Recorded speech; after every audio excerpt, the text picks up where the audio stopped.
ठीक है, ठीक है, सही, थैंक यू, सही। अ, अच्छा, जो भी मेरे साथ इस वक्त ऑनलाइन मौजूद है ना, मुझे आई रिक्वेस्ट के वो पहले मुझे अपना इंट्रोडक्शन दे दें। एंड फिर हमारे साथ एक स्टूडेंट यहाँ क्लास में भी मौजूद हैं फिजिकली, फिर उनका हम इंट्रोडक्शन लेते हैं और फिर हम अपने सेशन को रिज्यूम करेंगे, ठीक है। तो मुझे प्लीज़ अपना नाम, प्रोफेशन, एजुकेशनल बैकग्राउंड, इस वक्त आप किस फील्ड में काम कर रहे हैं और इस कोर्स से आप क्या इंसाइट लेना चाह रहे हैं, वो मुझे एक ब्रीफ कर दें तो फिर हम इसको शुरू कर देते हैं। जी, बताइएगा।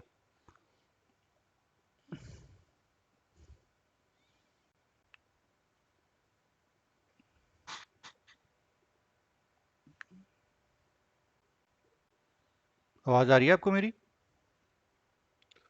आ रही है। जी, मुझे अपना इंट्रोडक्शन दे दें, उसके बाद हम शुरू करें। जी, मेरा नाम मोहम्मद कोयटा से है। मैं गवर्नमेंट ऑफिसर हूँ। ठीक है ना। ओके, तो सही है। सप्लाई चेन मैनेजमेंट में अपनी शौक के लिए पढ़ रहा हूँ। अच्छा, इस वक्त आप अभी कहाँ पर हैं? कोयटा कोयटा से बाहर। अच्छा, आप कोयटा से ही कनेक्ट हुए हैं ऑनलाइन, सही है, ठीक है। जी हाँ। अच्छा, मुझे बस ये बता दें कि आप जिस फील्ड में जॉब कर रहे हैं वो सप्लाई चेन से लिंक्ड है आपस में, या बिल्कुल एक सेपरेट फील्ड है और सप्लाई जब चेन दो? कभी जब कभी स्पेशल ऑपरेशन होता है, जैसे जैसे कोविड में, जी जी। तो वो उस टाइम था, क्योंकि वो जो तकरीबन क्वारंटीन में जो लोग थे उनको खाना कोयटा भिजवाना, तो उस टाइम था। ओके, ठीक है, सही। मुझे एक नाम रिपीट कर दिएगा। सॉरी। अपना नाम रिपीट कर दिएगा एक दफ़ा मुझे। आमिर। आमिर। आमिर साहब बात कर रहे हैं, ठीक है। थैंक यू आमिर साहब। अच्छा, जो दूसरे कैंडिडेट हमारे साथ ऑनलाइन है वो भी प्लीज़ अपना इंट्रोडक्शन दे दें। अस्सलाम वालेकुम। जी मेरा नेम हरीम है, हरीम इकबाल हुसैन। जी। जी, मैं गुजरावाला से बात कर रही हूँ, ओके, सही नशहर है, रोड के पास। ठीक है, और सेकेंड ईयर कंप्लीट किया है। ओके, सही है, ठीक जी। है। आपका सेकेंड ईयर कंप्लीट हुआ है तो सही है। तो मुझे ये बताएं कि इस कोर्स से, मेरा आप दोनों से ही सवाल है, इस कोर्स को हम्म। लेने का जो रीज़न है वो कहीं ना कहीं एक होगा कि आप एक इंसाइट लेना चाह रहे होंगे, कुछ आपने गोल सेट किया हुआ कि यार एटलीस्ट ये एरिया है जिसके बारे में हम इंफॉर्मेशन लेना चाह रहे हैं। तो ये कोर्स जब ये अपना कंप्लीट होगा तो उसके बाद हम एटलीस्ट लर्न कर रहे हो, तो जो आप लोगों ने किए हुए कि यार इस कोर्स से हमें एटलीस्ट ये चीज़ें लेके जानी है, कि जब ये कोर्स कंप्लीट हो रहा हो तो हमें ये चीज़ें समझ आ चुकी हों जो अभी हमें समझ। जी प्लीज़।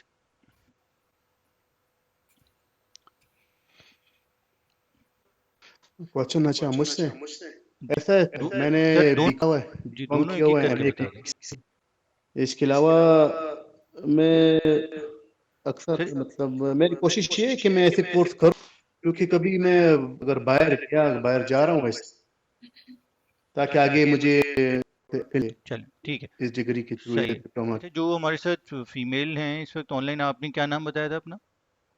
हरीम इकबाल हुसैन। हरीम इकबाल। अच्छा हरीम, आपका क्या इस कोर्स से क्या आप टेक अवे लेके जाना चाहती हैं जब ये कोर्स कंप्लीट हो रहा होगा तो? एक्चुअली मैंने ये सीखना है इसलिए क्योंकि मैंने इस वेबसाइट के बाद इसी रिलेटेड काम कर उनके पास ही जाना है। तो मैं ओके, चाहती हूँ मैं कुछ सीख लूँ ऐसा कि वहाँ जाके मैं कुछ चल काम बता उन्हें इसमें काम क्या मकसद है। चल अच्छा, देखिए आई थिंक आप सबने इसके कोर्स कंटेंट को एक लिया था। जी। चलें, ठीक है, हम इंशाल्लाह डिटेल में सप्लाई चेन मैनेजमेंट को डिस्कस कर रहे होंगे। तो हमारे साथ एक फिजिकल कैंडिडेट भी हैं, आप भी अपना इंट्रोडक्शन करवा दें।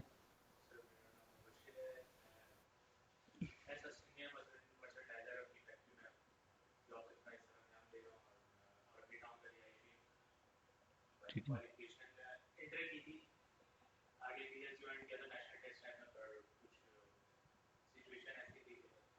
अच्छा, सीनियर मर्चेंडाइजर हैं, सही। तो आपके इस कोर्स से टेक अवे क्या है, आप क्या लेके जाना चाह रहे हैं, क्या क्या चीज़ें हैं जो आप, जिसकी वजह से आपने कोर्स ज्वाइन किया है?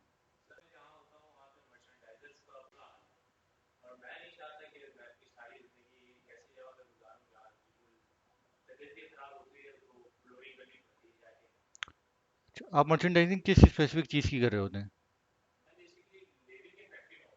लेबल्स की फैक्ट्री में? अच्छा अच्छा, ओके, लेबल्स बना रहे होते हैं वो, सही है,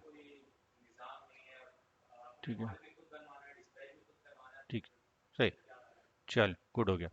सही है। अच्छा देखिए राशिद आप लाइन पे हो हमारे साथ? राशिद, चले। अच्छा देखिए मैं अपना इंट्रोडक्शन भी देता चलूँ। My name is Mohammad Waleed Wari, और I am MBA supply chain from Iqra university, जो कि कराची में है।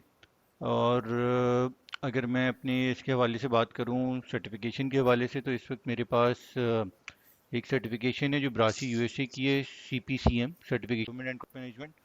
वो है इंपोर्ट एक्सपोर्ट के हवाले से एक क्विक बेस, एक इंस्टीट्यूशन है जो इंपोर्ट और एक्सपोर्ट के हवाले से सर्टिफिकेशन करवा रहा होता है। वहाँ के मेरी एक सर्टिफिकेशन है। कुछ के एक्सेल से कोर्सेज हैं जो मैंने आईबीएससी किए हुए हैं। ठीक है। अगर मैं एक्सपीरियंस की बात करूं तो मैंने जो अपना करियर स्टार्ट किया था वो जाफर ब्रदर्स एक प्राइवेट कंपनी वहाँ किया था। वहाँ पे डेडिकेटेडली सप्लाई चेन में मैंने जो अपना करियर शुरू किया इम्पोर्ट से किया था। उस वक्त मैं वहाँ पे इम्पोर्ट देख रहा था जिसमें एग्रीकल्चर रिलेटेड पेस्टिसाइड, इसके अलावा जो आपके, अगर आप लोग फील्ड्स में देखते हो कि जो बहुत बड़ी बड़ी फील्ड्स होती हैं, तो वहाँ पे उन फील्ड्स को वाटर प्रोवाइड लिए इरिगेशन सिस्टम्स इंस्टॉल किए जाते हैं। तो उसकी इंपोर्ट्स में इस वक्त इन्वॉल्व रहा हूँ। और अगर आप लोग अवेयर होंगे, जैसे हम घरों में जो हमारे हाउस होल्ड में जैसे जो स्प्रे करने के लिए फॉगर मशीनरीज यूज़ हो रही होती हैं, या अगर हम स्ट्रीट्स वगैरह में आपने देखा होगा कि जब स्प्रे किया जाता है तो एक फॉगर मशीनरी होती है जो जिसके थ्रू वो स्प्रे कर रहे होते हैं। इसके अलावा जो दूसरे आइटम्स होते हैं आपके वार्निश पॉलिशेस, हो इस तरह के हाउस होल्ड हाइजीन आइटम्स। तो वहाँ से शुरू किया था मैंने अपना करियर। उसके बाद मैं मूव हुआ था गुलामत टेक्सटाइल मिल्स में। वहाँ पे मैंने तकरीबन कोई 8 महीने लोकल प्रोक्योरमेंट को सर्व किया है। और उस लोकल प्रोक्योरमेंट के अंदर मैंने मैकेनिकल फैब्रिकेशन, स्टिचिंग, एम्ब्रॉयडरी, ये सारे आइटम्स, मैकेनिकल आइटम्स, इसका एक्सपोजर लिया था। देन मैं वहाँ से एग्रो फर्टिलाइजर्स मूव हो गया था। वहाँ पे डेडिकेटेडली मैंने इंपोर्ट्स और लोकल में इंस्ट्रूमेंटेशन और इलेक्ट्रिकल की बाइंग को देखा है। और वहाँ से इस वक्त अभी मैं मूव होकर नेशनल फूड्स में काम कर रहा हूँ, जहाँ पे इस वक्त मैं डेडिकेटेडली पूरे प्लांट की procurement including scope of supplies and services of mechanical, civil, instrumentation, electrical, consumable services हो गई आपकी, लॉजिस्टिक्स हो गई, और डेडिकेटेडली इंपोर्ट्स हो गई, एंड टू एंड। वो सारी चीज़ें मैं इस वक्त वहाँ पे देख रहा हूँ। ठीक है। तो ये मेरा इंट्रोडक्शन। अच्छा आप देखें, हम अपने कोर्स की तरफ आते हैं। इसमें हमारे पास मल्टीपल, आप समझ लें कि चैप्टर्स हैं जिसके थ्रू हम आपको सप्लाई चेन मैनेजमेंट का एंड टू एंड पूरा इंसाइट प्रोवाइड कर रहे होंगे। ठीक है। अच्छा देखें, अगर मैं शुरू करता हूं अपने एजेंडा से, तो इस वक्त आप देख सकते हैं कि आपकी स्क्रीन पे डिस्प्ले, आप लोगों को मेरी स्क्रीन डिस्प्ले हो रही है जो ऑनलाइन है? किसी किस्म की कोई आवाज़ में कोई मसला हो, कुछ हो, तो आप मुझे बता दीजिएगा। ठीक है। अच्छा। अच्छा देखिए, हमारे पास इस वक्त इंट्रोडक्शन टू मॉड्यूल है, असेसमेंट है। अच्छा, जो यहाँ पे ऑनलाइन सोर्सेज का जिक्र हो रहा है वो मैं आप लोगों से बाद में डिस्कस कर रहा हूँ। ठीक है। अच्छा, हम आते हैं अपने टॉपिक की तरफ। ठीक है जी। एक्सक्यूज मी, आप जो पढ़ाएंगे हमें, ठीक है, ये जो दिखा रहे हैं, क्या मैं इसके नोट्स पे? देखें मैं आपको कर रहा हूँ स्लाइड्स। ठीक है। इसके अलावा देखें, अब आज मतलब अगर लेट से अगर आपको किसी भी किस्म की कोई भी इंफॉर्मेशन चाहिए ना, तो वो इजीली मैं आपको सोर्स बता सकता हूँ, लेकिन आप वहाँ से उसको खुद इंटरनेट के थ्रू ग्रैब कर सकते हैं। ठीक है। अगर आप ये चाहेंगे कि मैं नोट्स प्रोवाइड कर रहा हूँ, तो मैं वो कर लूँगा आपको, लेकिन नोट्स से ज़्यादा आई थिंक आपकी जो लर्निंग हो रही होगी ना, वो हो रही होगी कॉन्सेप्ट के ऊपर। लेट से यहाँ से आप एक कॉन्सेप्ट लर्न कर लें, सही है, जो आपको प्रोवाइड किया जा रहा है उस कॉन्सेप्ट के ऊपर अगर मैं आपको लेट से कोई क्विज़ेस दे रहा हूँ, या आपकी कोई केस स्टडी करवा रहा हूँ, तो वो एक अप्रोच होगी जिसको हम लेके चल रहे होंगे, ताकि आपको एक हैंड्स ऑन एक्सपीरियंस आ रहा हो। सही है। ओके। ठीक है। अच्छा देखिए, स्क्रीन पे आपको डिस्प्ले हो रही है सप्लाई चेन मैनेजमेंट की एक डेफिनेशन है जो आपको नज़र आ रही है। ठीक है। कि management of the flow of goods और services between entities in the chain to realise delivery of end product और services satisfying customer at minimum cost. एक ये डेफिनेशन आ रही है और दूसरी डेफिनेशन नीचे आ रही है। Set of approaches utilized to efficiently integrate supplier, manufacturer, warehouse, store so that merchandise is produced and distributed in the right quantities to the right location at the right time in order to minimize system wide cost while satisfying requirement. ठीक है। अच्छा मैं आप लोगों से अच्छा देखिए इसमें क्या होगा कि ये बैक एंड फोर्थ ये चीज़ चल रही होगी। मतलब इट इज़ नॉट लाइक कि मैं स्क्रीन पे एक चीज़ डिस्प्ले करूँ, आपको रीड करूँ, ट्रांसलेट कर दूँ और मैं आगे निकल जाऊँ। मैं आपसे क्रॉस क्वेश्चनिंग कर रहा हूँ, मतलब इन अ सेंस के it is nothing to do with कि आप किसी भी किस्म की तरह हेजिटेट कर रहे हो। आपको जो भी एक चीज़ समझ आ रही है एक टर्म पढ़ के आप मुझे वो बता देंगे regardless of definition. Let's say supply chain management की डेफिनेशन लिखी हुई है, ऐसी बेशुमार डेफिनेशंस आपको ऑनलाइन आप जाएंगे, कोई कुछ बता रहा होगा, कोई कुछ बता रहा होगा, कुछ बता रहा होगा। ऑब्वियसली सी बात है, मेन चीज़ है कि आपका कॉन्सेप्ट क्या है, कॉन्सेप्ट क्लियर हो जाए कि सप्लाई चेन मैनेजमेंट में एक्चुअली हो क्या रहा होता है। फर्दर जो आगे स्लाइड्स आपको नज़र आ रही हैं उसमें भी हम यही डिटेल में डिस्कस कर रहे होंगे। तो मेरा आप लोगों से जस्ट एक सिंपल सा सवाल ये है कि आपकी नज़र में जो सप्लाई चेन मैनेजमेंट है एक्चुअली वो कर क्या रही होती है। एक एक करके तीन मेरे पास मौजूद हैं, दो ऑनलाइन है एक फिजिकल है। ठीक है। तो एक एक करके मुझे अपना नाम लेके बताते रहेंगे भाई किसकी क्या कोई किसकी क्या अंडरस्टैंडिंग है। लेट्स यार मेरी नज़र में सप्लाई चेन मैनेजमेंट ये है, तो जो भी है मुझे अपनी अपनी डेफिनेशन बताते जाएं। जी आमिर साहब आपसे शुरू करते हैं सर।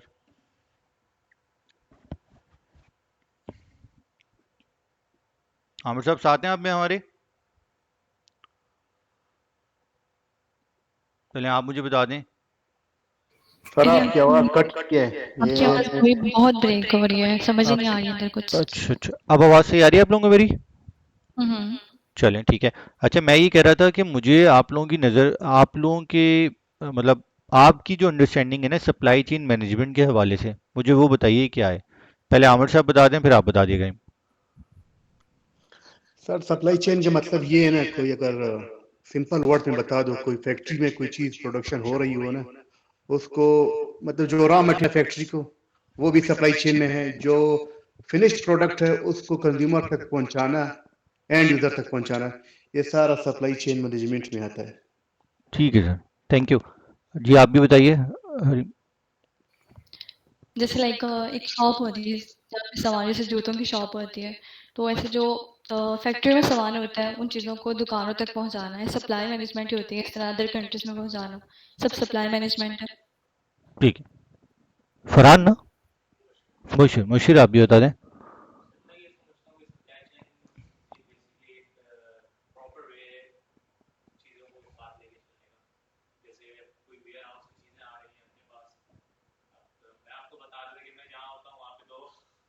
हम्म,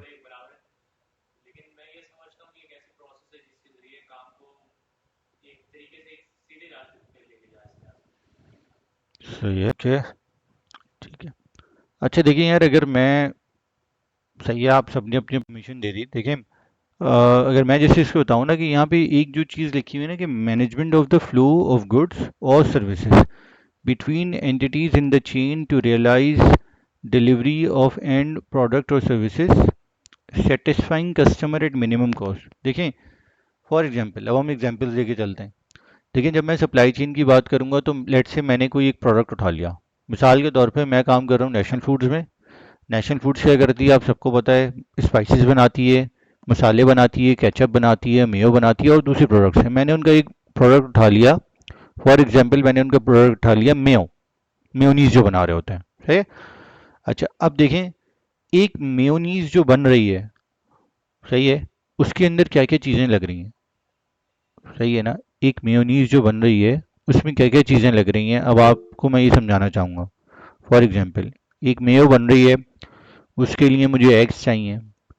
एक मेयो बन रही है उसके लिए मुझे फॉर एग्जांपल एग्स के अलावा ऑयल है वो चाहिए। अच्छा उसके अलावा उसके अंदर जो जो उसके सर इंग्रेडिएंट्स आपकी हैं। आवाज कट रही है, अभी बिल्कुल भी कट रही समझ है नहीं आ आवाज़? रहा। अभी भी आवाज़ कट रही है? अच्छा एक मिनट रुकें।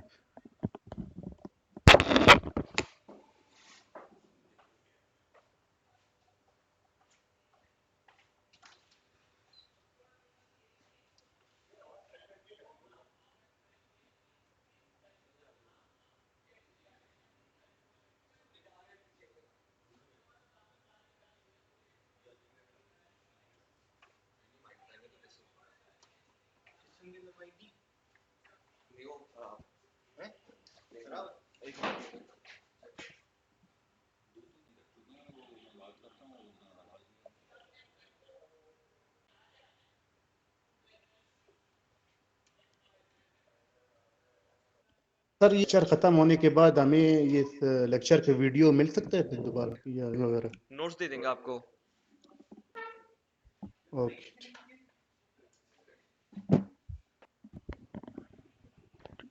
ठीक है, आवाज़ आ रही है आप लोगों को, क्लियर है?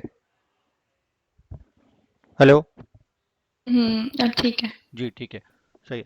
अच्छा देखिए, हम बात कर रहे थे सप्लाई चेन मैनेजमेंट की, तो मैं लेट से बात कर रहा था कि हम लेट से, अगर मैं एक नेशनल फूड में हूँ, मेयो के प्रोडक्ट की बात कर रहे थे कि मैं एक मेयोनीज का एक प्रोडक्ट उठाता हूँ, सही है? तो एक मेयो का प्रोडक्ट जो बन रहा है, और आपको कहाँ नज़र आ रहा है? स्टोर्स में शेल्फ के ऊपर नज़र आ रहा है। तो वो स्टोर के ऊपर जो शेल्फ पे आपको नज़र आ रहा है, वहाँ तक पहुँचना के पीछे क्या पूरा प्रोसेस है, मैं एक आपको जैसे एक व्यू उसका देना चाह रहा हूँ। वो क्या है कि सबसे पहले क्या हुआ होगा कि फॉर एग्जांपल डिमांड फोरकास्टिंग हुई होगी कि भाई हमने इस क्वार्टर में सेल्स टीम की तरफ से ड्राइव हुआ होगा, टारगेट ड्राइव हुए होंगे कि यार हमने इस क्वार्टर में मेयोनीज की इतनी सेल करनी है। ठीक है, चले मैं मेयो को हटाता हूँ, केचप ले लेता हूँ, हमने केचप की इतनी सेल्स करनी है। ठीक है, उसके बाद वो डिमांड टीम ने फोरकास्ट किया होगा कि भाई हम एक्सपेक्ट कर रहे हैं कि हम इतना सेल कर सकते हैं, सेल्स टीम ने उस टारगेट को ऑन किया होगा। उसके बाद जब ये चीज़ डिसाइड हो गई होगी, तो वो चीज़ कहाँ आई होगी? सप्लाई प्लानिंग के पास आई होगी। अब सप्लाई प्लानिंग का क्या काम है? जो डिमांड फोरकास्टिंग हुई है या जो सेल्स ने टारगेट को एक्सेप्ट किया है, सप्लाई प्लानिंग की टीम का काम क्या है कि उसके हिसाब से मटेरियल को अरेंज करना। ठीक है, सप्लाई प्लानिंग है, आपकी जो प्रोडक्शन है उनके पास टारगेट्स होंगे। लेट से ये आगे कि यार हमने इस क्वार्टर में लेट से इतने टन कैचअप बनाना है। ठीक है, उसकी डेडलाइंस होंगी। तो अब कैचअप को बनाने के लिए उसमें क्या क्या चीज़ें लगेंगी? आपको कैचअप किस में नज़र आता है? आपको उसके डिफरेंट पैक साइज में नज़र आता है। अगर आप किसी रेस्टोरेंट में जाते हैं, तो वहाँ पे आपको उसके साशे नज़र आते हैं। ठीक है, फॉर एग्जांपल अगर मैं बड़ी चेन्स की बात करता हूँ कि जैसे फास्ट फूड चेन से अगर आपका कांटेक्ट हुआ हुआ है, तो वहाँ पे अगर वो लोग आपका कैचअप यूज़ कर रहे हैं अपनी प्रोडक्ट को बनाते वक्त, लेट्स से वो बर्गर्स बना रहे हैं, और बर्गर बनाते वक्त अगर वो आपको केचप यूज़ कर रहे हैं या आपकी कोई भी प्रोडक्ट यूज़ कर रहे हैं, तो ऑब्वियसली सी बात है कि जो आप उन लोगों को सप्लाई करेंगे वो किस में होगा? वो बड़ी पैकिंग में होगा। वो 10 लीटर्स में होगा, 15 लीटर्स में होगा, 20 लीटर्स में होगा। उनकी कंजप्शन ज़्यादा, आपने उनको उस हिसाब से उसके पैक साइज अलग होगा। अगर मैं हाउस होल्ड की बात करता हूँ कि हाउस होल्ड में अगर आ रहा है, तो आपने देखा होगा कि वो किस तरह से आ रहा होता है। वो शीशे की बॉटल्स में, ग्लास बॉटल्स में भी आ रहा होता है, पाउचेस में भी आ रहा होता है। और एक और चीज़ होती है, एक बॉटल होती है जो कि आप कह लें कि प्लास्टिक की होती है। ठीक है, स्क्वीजी बॉटल होती है, तो उसके अंदर भी आ रहा होता है। अब फॉर एग्जांपल मेरे पास ये जितने भी एसक्यूज आ रहे हैं, यानी एक 15 और 20 लीटर की बॉटल अगर मैंने लेनी है, तो उसके ऊपर क्या होगा? लेबलिंग उसके ऊपर भी होगी, उसका कैप भी होगा, बॉटल भी बनेगी। अच्छा, वो बॉटल बना मैं अगर अरेंज कौन करेगा? वो आपकी जो लोकल प्रोक्योरमेंट टीम है वो अरेंज करेगी। अब लोकल प्रोक्योरमेंट टीम में भी सेग्रीगेशन होती है। लोकल प्रोक्योरमेंट टीम की अगर मैं बात, यानी सप्लाई चेन में ही प्रोक्योरमेंट टीम की अगर मैं बात करता हूँ, तो एक टीम वो होगी जो कि डायरेक्ट प्रोक्योरमेंट देखेगी। डायरेक्ट प्रोक्योरमेंट क्या होती है भाई? एक केचप इटसेल्फ बन रहा है, तो केचप के बनने के लिए कौन कौन सी इंग्रेडिएंट्स हैं जिसकी वजह से केचप बन रहा है? वो कौन कौन से हो सकते हैं? मैं आप दोनों से पूछूंगा कि एक केचप बन रहा है, तो केचप के बनने के लिए कौन कौन से इंग्रेडिएंट्स हो सकते हैं? टोमेटो हो सकता है, ठीक है, और उसके कोई और 10 तरह के और इंग्रेडिएंट्स होंगे। उन सारे इंग्रेडिएंट्स को अरेंज करने की जिम्मेदारी कौन है? उन सारे इंग्रेडिएंट्स को वो, अच्छा देखें, एक चीज़ जब itself बन रही होती है ना, एक प्रोडक्ट है, मैं एक केचप बना रहा हूँ, तो जो भी इंग्रेडिएंट्स केचप को बनने के लिए मुझे चाहिए होंगे ना, वो कहलाते हैं डायरेक्ट मटेरियल। सही है? फॉर एग्जाम्पल एक केचप स्टोर में अगर पहुंचेगा, तो उसके लिए डायरेक्ट मटेरियल क्या है उसका? यानी उसका रॉ मटेरियल तो है, और एक रॉ मटेरियल, वो सारा मटेरियल आ गया रॉ में जिसकी वजह से वो केचप बन रहा है। लेकिन इसके साथ साथ पैकेजिंग मटेरियल भी होगा। जाहिर सी बात है, वो केचप शेल्फ्स पे पहुंचेगा तो कोई ना कोई पैकिंग में पहुंचेगा, तो वो पैकेजिंग भी डायरेक्ट मटेरियल में ही आती है। सही है? तो मुझे ये सारी चीज़ें चाहिए होंगी टाइमली, यानी डायरेक्ट मटेरियल की तरफ से मुझे रॉ मटेरियल की अरेंजमेंट टाइमली चाहिए, जो मैंने जो जो हमने टारगेट किया कि यार इस डेट तक तमाम स्टोर की शेल्फ्स पे हमारा प्रोडक्ट पहुंचा हुआ हो, ठीक है। तो उसके हिसाब से जो भी रॉ मटेरियल की रिक्वायरमेंट होती है, लेट से एक केचप बनने के पीछे 10 तरह के रॉ मटेरियल लग रहे हैं, तो उस 10 तरह के रॉ मटेरियल मैंने टारगेट किया हुआ है कि मैंने 15 टन केचप बनाऊंगा। तो उस 15 टन को केचप को बनाने के लिए जो 10 तरह के रॉ मटेरियल हैं उसका प्रोपोर्शन क्या होगा, कौन सा रॉ मटेरियल मुझे कितना चाहिए होगा, वो सारी चीज़ें मुझे टाइमली अगर अरेंज होंगी, रॉ मटेरियल भी टाइमली अगर अरेंज होगा, पैकेजिंग मटेरियल टाइमली अरेंज होगा, तो कौन है जो कैचअप बनाएगा, आपकी प्रोडक्शन, आपकी मैन्युफैक्चरिंग टीम। वो आपको वो कैचअप टाइमली बना के दे रही होगी। फिर बात सिर्फ यहाँ तक नहीं हो जाती कि रॉ मटेरियल और पैकेजिंग मटेरियल अरेंज कर देना। वो रॉ मटेरियल और पैकेजिंग मटेरियल के थ्रू जो कैचअप बन रहा है वो कहाँ से बनेगा, वो कहीं ना कहीं प्रोडक्शन में जब जाएगा तो वो मशीन्स के थ्रू बनेगा। तो मशीन्स का टाइमली प्रॉपर आउटपुट देना, जो वो आउटपुट उनसे रिक्वायर्ड है, उस चीज़ को मेक श्योर कराना कि किसकी जिम्मेदारी है। उसमें मैं अब आपके लिए एक और फील्ड खोलता हूँ। अभी मैं बात कर रहा था डायरेक्ट प्रोक्योरमेंट की। डायरेक्ट प्रोक्योरमेंट मैंने दो चीज़ों की बात की, पैकेजिंग और रॉ। ये दो, डायरेक्ट प्रोक्योरमेंट में रॉ और पैकेजिंग क्या है, जिसकी वजह से जो रिस्पॉन्सिबल हैं एक फाइनल प्रोडक्ट को शेल्फ तक पहुंचाने के लिए। लेकिन ऑब्वियसली सी बात है, जब कैचअप बन रहा है अगर वो किसी मशीन के ऊपर बन रहा है, तो उस मशीन को अरेंज करने की जिम्मेदारी कौन है, ये एक और फील्ड खुलती है, इनडायरेक्ट प्रोक्योरमेंट कहलाती है। इनडायरेक्ट प्रोक्योरमेंट की टीम किसके लिए रिस्पॉन्सिबल होती है, कि देखिए एक कैचअप है, वो जो बन रहा है जिस मशीन के ऊपर बनेगा, ऑब्वियसली सी बात है उस मशीन का अवेलेबल होना, उसके अगर स्पेयर पार्ट्स में कोई ख़राबी आ जाती है जिसकी वजह से वो आउटपुट मशीन नहीं दे पा रही, उसको टाइमली अरेंज करना, उसके स्पेयर पार्ट्स को, उस मशीन के अंदर कोई रिपेयर एंड मेंटेनेंस की ज़रूरत आ जाती है, उसके लिए कोई सर्विसेज रिक्वायर्ड होती हैं, उसको टाइमली अरेंज करना। वो लेट इंस्टॉल्ड हुई हुई है उस प्रेमिसेस के अंदर, फॉर एग्जांपल आपका, आप ये कह लें कि फॉर एग्जांपल 24/7 इलेक्ट्रिसिटी आपको यहाँ का इशू है, तो उसके लिए स्टैंड बाय जनरेटर्स को अरेंज करना, ठीक है, उसके लिए डीजल को अरेंज करना, ताकि इनकेस अगर प्रोडक्शन में इलेक्ट्रिसिटी का इशू आता है तो आपको कंटिन्यूसली सप्लाई मिल रही हो, ताकि आपके प्रोडक्शन टारगेट्स हिट ना हो, ठीक है। तो ये सारी चीज़ें किसका काम है, ये इनडायरेक्ट प्रोक्योरमेंट की टीम का काम है, ठीक है। अच्छा अब देखिए, जब ये तीनों, जब ये लोग अपना काम कर रहे होंगे ना, डायरेक्ट मटेरियल की टीम अपना पैकेजिंग, रॉ मटेरियल की टीम ने टाइमली अपना मटेरियल अरेंज कर दिया, पैकेजिंग मटेरियल की टीम ने अरेंज कर दिया, इनडायरेक्ट प्रोक्योरमेंट की टीम ने सपोर्ट कर दिया, लेट से कोई मशीन थी, उसके अंदर वेरिएंट टेयर का कोई इशू आ गया था, सर्विस इंजीनियर अरेंज किया उस मशीन के हवाले से, जिसने उस मशीन के आउटपुट को, अगर उसकी एफिशिएंसी डिक्लाइन पे जा रही थी तो उसको जो रिक्वायर्ड लेवल था उसके ऊपर लेकर आ गया। कोई स्पेयर पार्ट्स है जिसकी वजह से आपकी मशीन बंद हो गई थी और आपके टारगेट्स टाइमली मीट नहीं हो पाते, उसके लिए उस स्पेयर पार्ट्स को टाइमली अरेंज कर दिया। ये सारी चीज़ें इनडायरेक्ट्स ने भी कर दी।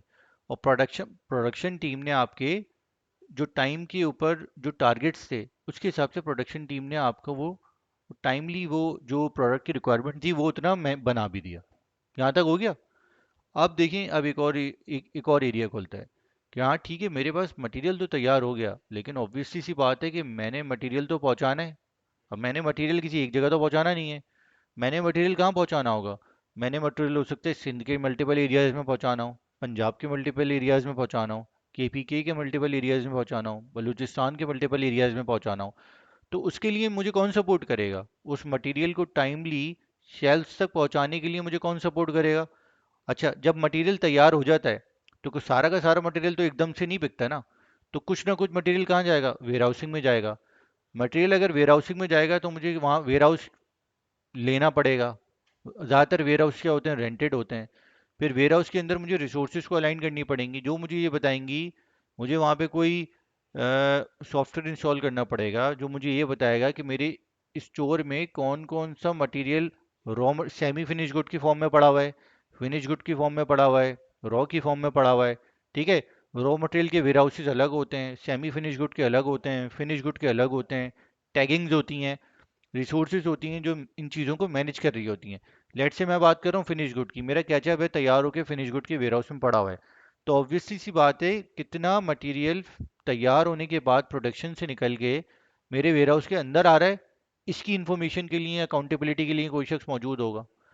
जितना मटेरियल, जब वो डिसाइड हो गया कि हाँ भाई हमने इतना मटेरियल सिंध में निकालना है, पंजाब में निकालना है, तो उसकी इश्यूएंस जो स्टोर से कर रहा होगा या वेयर हाउस से कर रहा होगा, उसके लिए कोई ना कोई टीम मौजूद होगी। ज़्यादातर ये थर्ड पार्टी सर्विसेज होती हैं जो कि वेयर हाउस मैनेजमेंट में अ, उनकी एक्सपर्टीज होती हैं। तो कंपनीज उनको हायर करती हैं, उनके थ्रू अपने वेयर हाउसेज को मैनेज करवाती हैं कि भाई आपकी जिम्मेदारी है, आपने ये देखना है टाइमली मटेरियल को इन करना, सिस्टम के अंदर उसकी ऑनबोर्डिंग करना, रिफ्लेक्शन दिखाना कि हाँ भाई इतना मटेरियल सिस्टम के अंदर रिफ्लेक्ट हो रहा है, इतना मटेरियल आपके वेयर हाउस से निकल रहा है। ये सारी जिम्मेदारियाँ अरेंज करना आपकी इंडायरेक्ट की टीम होती है, जो इस तरह के वेयर हाउसिंग के कॉन्ट्रैक्ट्स को मैनेज कर रही होती है। फिर चलें, ये तो हो गया फिनिश गुड वेयर हाउस के अंदर आ गया। अब अगर फिनिश गुड वेयर हाउस से निकल रहा है और मल्टीपल रीजन्स में जा रहा है, तो उसके लिए आपको कौन सपोर्ट करेगा? आपकी लॉजिस्टिक्स टीम सपोर्ट करेगी। लॉजिस्टिक चीज़ें, फिनिश गुड अगर जा रहा है तो उसके लिए आपको कंटेनर्स चाहिए।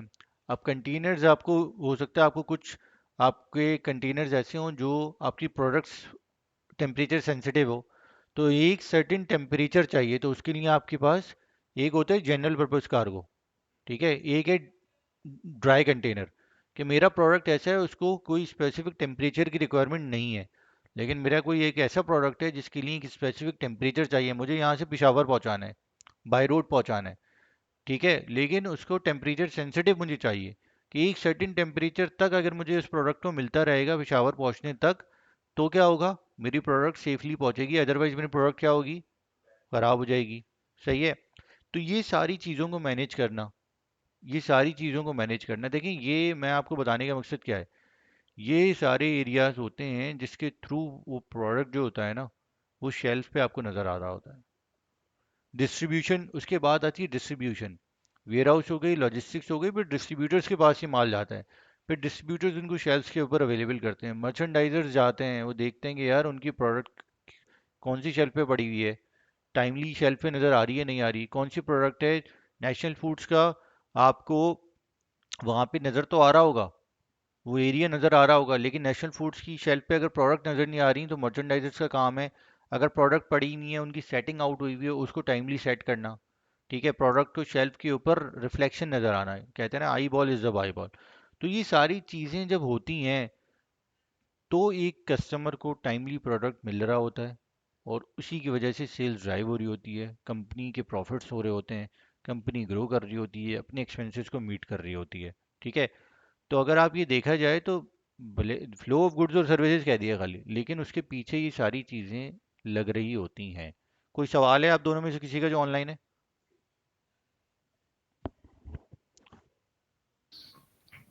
नहीं, अभी तो समझ आया है।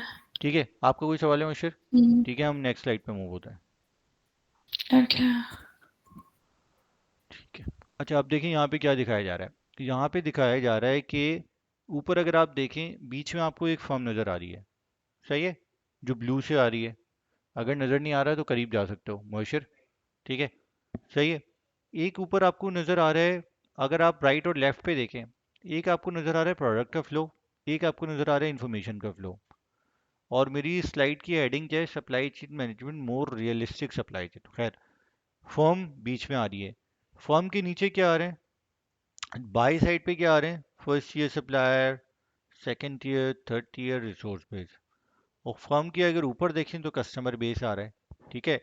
अच्छा, अच्छा, अब देखें, अगर मैं इस पे ये करता हूँ, मिसाल के तौर पे मैं बात कर रहा हूँ अपनी कंपनी की, मेरी कंपनी अगर जो प्रोडक्ट बना रही है, तो वो प्रोडक्ट जो बना रही है उसके लिए यहाँ पे मैंने अपने सप्लायर की सेग्रीगेशन कर दी, तीन टीयर्स में उसको डिवाइड कर दिया। अब तीन टीयर्स में मैं अपने सप्लायर को तोड़ रहा हूँ, तो इसका मतलब दिखाने का मकसद क्या है कि भाई मेरी कंपनी जो प्रोडक्ट बना रही है, उस प्रोडक्ट को अरेंज कौन कर रहा है, सप्लायर्स अरेंज कर रहे हैं ना। भाई देखिए, एक कंपनी एक प्रोडक्ट बनाती है, लेकिन ऑब्वियसली सी बात है कि उस प्रोडक्ट को बनाने के लिए जो जो चीज़ें लग रही हैं वो भी थोड़ी कंपनी बनाती है, वो तो बाहर से मैनेज करती है। अगर मैं बॉटल्स की बात करता हूँ, पाउचेस की बात करता हूँ, लेबल्स की बात करता हूँ, स्टिकर्स की बात करता हूँ, कैप्स की बात करता हूँ, ठीक है, तो ये सारी चीज़ें मुझे कौन प्रोवाइड कर रहा है, मुझे मेरे सप्लायर्स प्रोवाइड कर रहे हैं। क्यों? क्योंकि मैंने क्या करना है, मैंने तो करना है, मैंने केचप बनाना है, लेकिन केचप को बनाने के लिए जो रॉ मटेरियल्स हैं वो मैं बाहर से बाय करूंगा सप्लायर्स के थ्रू, उसका जो पैकेजिंग मटेरियल है बाय करूंगा, मशीन्स की मशीन्स को बाय करूंगा, उनके स्पेयर पार्ट्स को बाय करूंगा, ये सारी चीज़ें मैं किससे बाय करूंगा, मैं अपने सप्लायर से बाय कर रहा हूँ, ठीक है। तो ये आ गई मेरे पास रिसोर्स बेस। ऊपर की तरफ अगर मैं देखता हूँ जब मेरा प्रोडक्ट बन जाएगा तो वो प्रोडक्ट कौन खरीद रहा होगा, मतलब वो प्रोडक्ट मैं किसके थ्रू कस्टमर तक पहुंचा रहा हूँ, इन अ सेंस होलसेलर्स के थ्रू, रिटेलर्स के थ्रू, यानी मेरी कस्टमर तक चीज़ें पहुंचनी होंगी इनके थ्रू होते हुए। ठीक है, एक प्रोडक्ट बन गया, देन उसके फिर सप्लायर यानी मैन्युफैक्चरर हैं, डिस्ट्रीब्यूटर हैं, रिटेलर्स हैं, कंज्यूम कस्टमर्स हैं, कंज्यूमर्स हैं, इस तरह मेरा प्रोडक्ट पहुंच रहा है एंड कस्टमर तक। ठीक है, तो मैं क्या ही कह रहा हूँ कि मेरी प्रोडक्ट का फ्लो है इस तरह, और बाय अच्छा इन्फॉर्मेशन का, अच्छा इन्फॉर्मेशन का फ्लो नीचे की तरफ क्यों आ रहा है, इसका मतलब ये है कि जो मुझे मेरा कस्टमर बताएगा, यानी फॉर एग्जांपल डिमांड फोरकास्ट हो गई ना, मुझे पता चल गया यार ये टारगेट्स हैं जो मैंने अचीव करने हैं, यानी मेरे कस्टमर्स को मेरी ये प्रोडक्ट्स चाहिए। ठीक है, तो इन्फॉर्मेशन का फ्लो आएगा नीचे। नीचे क्यों आ रहा है इन्फॉर्मेशन का फ्लो, इन्फॉर्मेशन का फ्लो नीचे ये आ रहा है, ये बता रहा है कि भाई तैयार करने वाला कौन है, तैयार करने के लिए मुझे ये सारे लोगों तक इन्फॉर्मेशन जब जाएगी ना, यानी कंपनी के पास जब इन्फॉर्मेशन आएगी तो कंपनी उस इन्फॉर्मेशन के जरिए अपनी प्रोडक्ट्स को तैयार करने के लिए अपने सप्लायर्स को इंगेज करेगी कि यार ये प्रोडक्ट मुझे कस्टमर तक पहुंचाने के लिए इन इन सप्लायर से कांटेक्ट करना होगा ताकि टाइमली मेरा मटेरियल अवेलेबल हो। ठीक है, और जब मेरा मटेरियल तैयार हो जाएगा तो क्या नज़र आ रहा है, जब मेरा प्रोडक्ट तैयार हो जाएगा तो वो कस्टमर तक पहुंच रहा होगा, तो इसलिए प्रोडक्ट का फ्लो आपको क्या नज़र आ रहा है, अपवर्ड डायरेक्शन में नज़र आ रहा है। यहाँ तक कोई सवाल है आप दोनों में से किसी का जो ऑनलाइन है?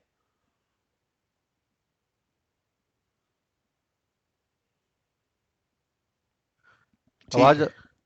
आवाज़ आ रही है आप लोगों को मेरी क्लियर, किसी अब तो डिस्टॉर्शन नहीं आ रही है किसी किस्म की? नहीं नहीं, कुछ भी नहीं आ ठीक, रहा, सही आ रही है वॉइस। ठीक है, आवाज सही आ रही है। गुड है। अच्छा अब देखिए एक और डायग्राम आ रही है, ऊपर क्या लिखा हुआ है, flow with in a supply chain, नीचे क्या लिखा हुआ है।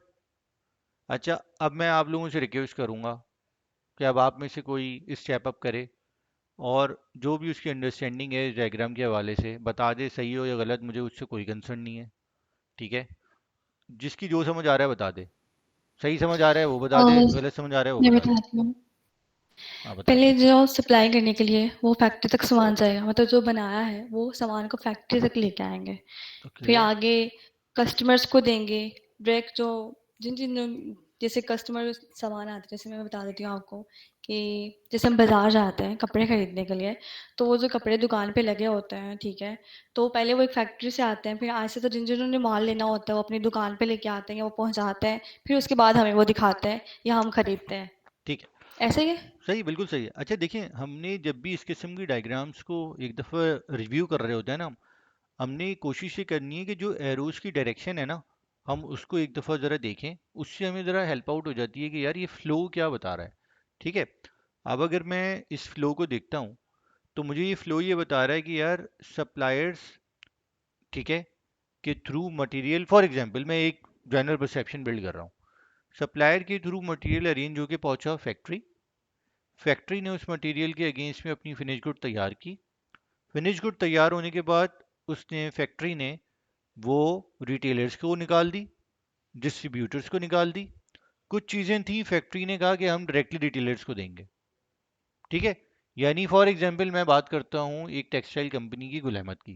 गुल अहमद क्या करती थी, गुल अहमद जो थी उन्होंने अपनी रिटेल शॉप्स बना ली थी, यानी जो उनका प्लांट है, प्लांट के ऊपर आप लोगों ने देखा होगा कि कुछ कंपनीज क्या करती हैं, अपने आउटलेट जहाँ पे उनका चीज़ तैयार हो रही होती है ना वहीं पे उन्होंने अपना एक आउटलेट भी बना लिया। तो ठीक है, यानी उन्होंने कहा यार हम रिटेल भी खुद ही करेंगे, और गुल अहमद आइडियाज़ के नाम से उन्होंने अपना वो कर दिया। उन्होंने कहा नहीं यार हम रिटेलर भी करेंगे, यानी हम बीच में किसी को नहीं डालेंगे, हम मार्जिन नहीं देंगे। यानी मैं क्यों मार्जिन दूं, जाहिर सी बात है मैं अगर डिस्ट्रीब्यूटर को डालूंगा तो इसका मतलब है मैं डिस्ट्रीब्यूटर से कह रहा हूँ कि यार मेरे पास इतनी स्किल्स नहीं है कि मैं अपनी प्रोडक्ट मार्केट में बेच सकूं, कस्टमर तक पहुंचा सकूं, तुम मेरे ब्याह पे ये काम कर लो। ठीक है, तुम मुझसे एक चीज़ 100 रुपए की बन रही है, तुम मुझसे 110 की ले लो और आगे तुम भेज दो 130 की, 40 की, मुझे मेरा कमीशन दे दो। ठीक है ना। डिस्ट्रीब्यूटर क्या करेगा, फैक्ट्री के पास मल्टीपल डिस्ट्रीब्यूटर्स हो सकते हैं। फॉर एग्जांपल एक फैक्ट्री है गुल अहमद, उसके पास डिस्ट्रीब्यूटर थे 3, उन 3 डिस्ट्रीब्यूटर्स के पास, हर एक डिस्ट्रीब्यूटर के पास रिटेलर थे 50 100 अपने वॉल्यूम के हिसाब से। तो ये मार्जिन आगे ट्रेवल होता हुआ जा रहा है। लेकिन अगर एक फैक्ट्री ने कहा यार मैं डिस्ट्रीब्यूटर को नहीं जा रहा यार, मेरा बहुत मार्जिन मार रहा है, मैं डायरेक्टली डील करता हूँ, मैं अपनी शॉप बनाता हूँ, खुद बेचता हूँ, उसमें क्या है? शॉप के ऊपर बंदे बिठा दूंगा, रिसोर्सेज बिठा दूंगा, चीज़ें डायरेक्ट तैयार होके आएंगी और वो बेचेंगे। डिस्ट्रीब्यूटर का मार्जिन हटाता हूँ मैं। ये डिसीजन कब लिया होगा? एक कंपनी ने ये डिसीजन, मैं आप लोगों से एक सवाल कर रहा हूँ, एक कंपनी ने ये डिसीजन कब लिया होगा? आप दोनों ऑनलाइन है? जी हाँ। जी अच्छा, जी एक कंपनी सुन ने, रहे हैं। अच्छा एक कंपनी ने ये डिसीजन कब लिया होगा कि उन्होंने अपना मटेरियल, अपना फिनिश गुड, अपनी प्रोडक्ट डिस्ट्रीब्यूटर के थ्रू नहीं, बीइंग अ रिटेलर बन के बेचनी है? ये कब डिसाइड किया होगा उन्होंने? ओके, आमिर साहब। सर ये तो मुख्तलिफ चीज़ें हो सकती है, मुझे एक चीज़ से नहीं हो सकती। मुझे कोई भी एक रैशनल जवाब चाहिए। फॉर एग्जांपल अगर फैक्ट्री चाहती है कि मेरा प्रॉफिट ज़्यादा हो जाए, मिडल मैन दरमियान से फारिग हो जाए, मैं डायरेक्ट रिटेल उनके कंज्यूमर के चलें, पास पहुंचूंगा। चलें मैं ले लेता हूँ आपका जवाब। आपने कुछ कहना है इसके अलावा? बस यही है, फिर और भी सर अभी नहीं नहीं, ये मैं, अच्छा यार मैं इनका हो नाम, सकता नहीं है। हाँ आपने कुछ कहना है? नहीं, आप बता दें। देखिए, मुझे ऐसा लगता है कि एक कंपनी ने ये उस वक्त डिसाइड किया होगा जब उसने ये चीज़ एनालाइज की होगी कि यार अगर मैं डिस्ट्रीब्यूटर के थ्रू एक चीज़ बेच रहा हूँ तो इतने परसेंट मैं डिस्ट्रीब्यूटर को दे रहा हूँ बिला वजह के। अपनी मेरी चीज़ है और डिस्ट्रीब्यूटर बेच रहा है और मुझसे ही मार्जिन भी ले रहा है, और आगे मुझसे मार्जिन ले रहा है खींच के, मतलब मुझसे जो मैं एक तो उसको मार्जिन दे रहा हूँ, आगे वो रिटेलर्स को दे रहा है और अपना प्रॉफिट मार्जिन मुझसे डबल बिल्ड कर रहा है। ठीक है? तो उसने कहा यार अगर मैं ही अपनी रिटेलर शॉप खोल लेता हूँ तो उसने कॉस्ट कैलकुलेट की होगी ना। उसने कहा होगा यार मैं अगर रिटेलर बनता हूँ तो मुझे एक शॉप खोलनी पड़ेगी, शॉप में स्टाफ रखना पड़ेगा, अपनी प्रोडक्ट को वहाँ पे डिस्प्ले पे लगाना पड़ेगा, तो मेरी कॉस्ट आएगी। यकीनन उसने ये डिसीजन लिया ही उस वक्त होगा जब उसकी जो कॉस्ट थी ना, वो कॉस्ट उसको कम नज़र आ रही होगी उस कॉस्ट के मुकाबले में जो वो डिस्ट्रीब्यूटर को दे रहा है। ठीक है? अच्छा, अब आप देख सकते हैं कि फैक्ट्री से जब चीज़ निकली है, रिटेलर्स को निकली, रिटेलर की शॉप पे कंज्यूमर आए, खरीद ली, डिस्ट्रीब्यूटर के पास गई, डिस्ट्रीब्यूटर के थ्रू रिटेलर के पास गई, और रिटेलर के पास कस्टमर आया, खरीद ली। ये डायग्राम समझ आ गई है आप लोगों को, या कोई सवाल है? आगे है समझ। ठीक है। अच्छा, ये एक हमारी, ये तो चलें, एक चीज़ थी कि मेरे पास मेरी जो प्रोडक्ट थी वो तैयार हो गई। नेक्स्ट स्लाइड के अंदर ऊपर एक एरो नज़र आ रहा है, वो एरो बैकवर्ड डायरेक्शन में नज़र आ रहा है, उसके ऊपर एक लेबल लगा हुआ है रिटर्न गुड्स का। ऑब्वियसली सी बात है कि जब एक चीज़ का फ्लो फॉरवर्ड डायरेक्शन में है तो वो ये बता रही है कि सप्लायर के थ्रू मटेरियल पहुंचा फैक्ट्री में, फैक्ट्री में चीज़ें तैयार हुई, वो रिटेलर के थ्रू कंज्यूमर तक पहुंची और डिस्ट्रीब्यूटर रिटेलर के थ्रू कंज्यूमर तक पहुंची। फॉर एग्जांपल, अगर किसी चीज़ में कोई डिफेक्ट आ गया, किसी कोई चीज़ ख़राब हो गई, एक चीज़ मैंने बेची वो वारंटी में थी, वारंटी से पहले ख़राब हो गई, अब वो क्लेम के लिए आ रही है या एक्सचेंज के लिए आ रही है, तो क्या होगा? उसका फ्लो ऑब्वियसली बैकवर्ड डायरेक्शन में होगा ना। अगर एक कंज्यूमर ने रिटेलर से ली है तो रिटेलर के पास जाएगा, रिटेलर ने डिस्ट्रीब्यूटर के थ्रू ली है वो उसके पास जाएगा, डिस्ट्रीब्यूटर कहाँ पे जाएगा? कंपनी के पास जाएगा, वहीं पे रुक जाएगा, डिस्ट्रीब्यूटर के थ्रू कंपनी तक पहुंच जाएगा। समझ गए? इसलिए रिटर्न ऑफ गुड्स क्या आ रहा है? बैकवर्ड डायरेक्शन में आ रहा है। कोई सवाल है दोनों का जो ऑनलाइन है?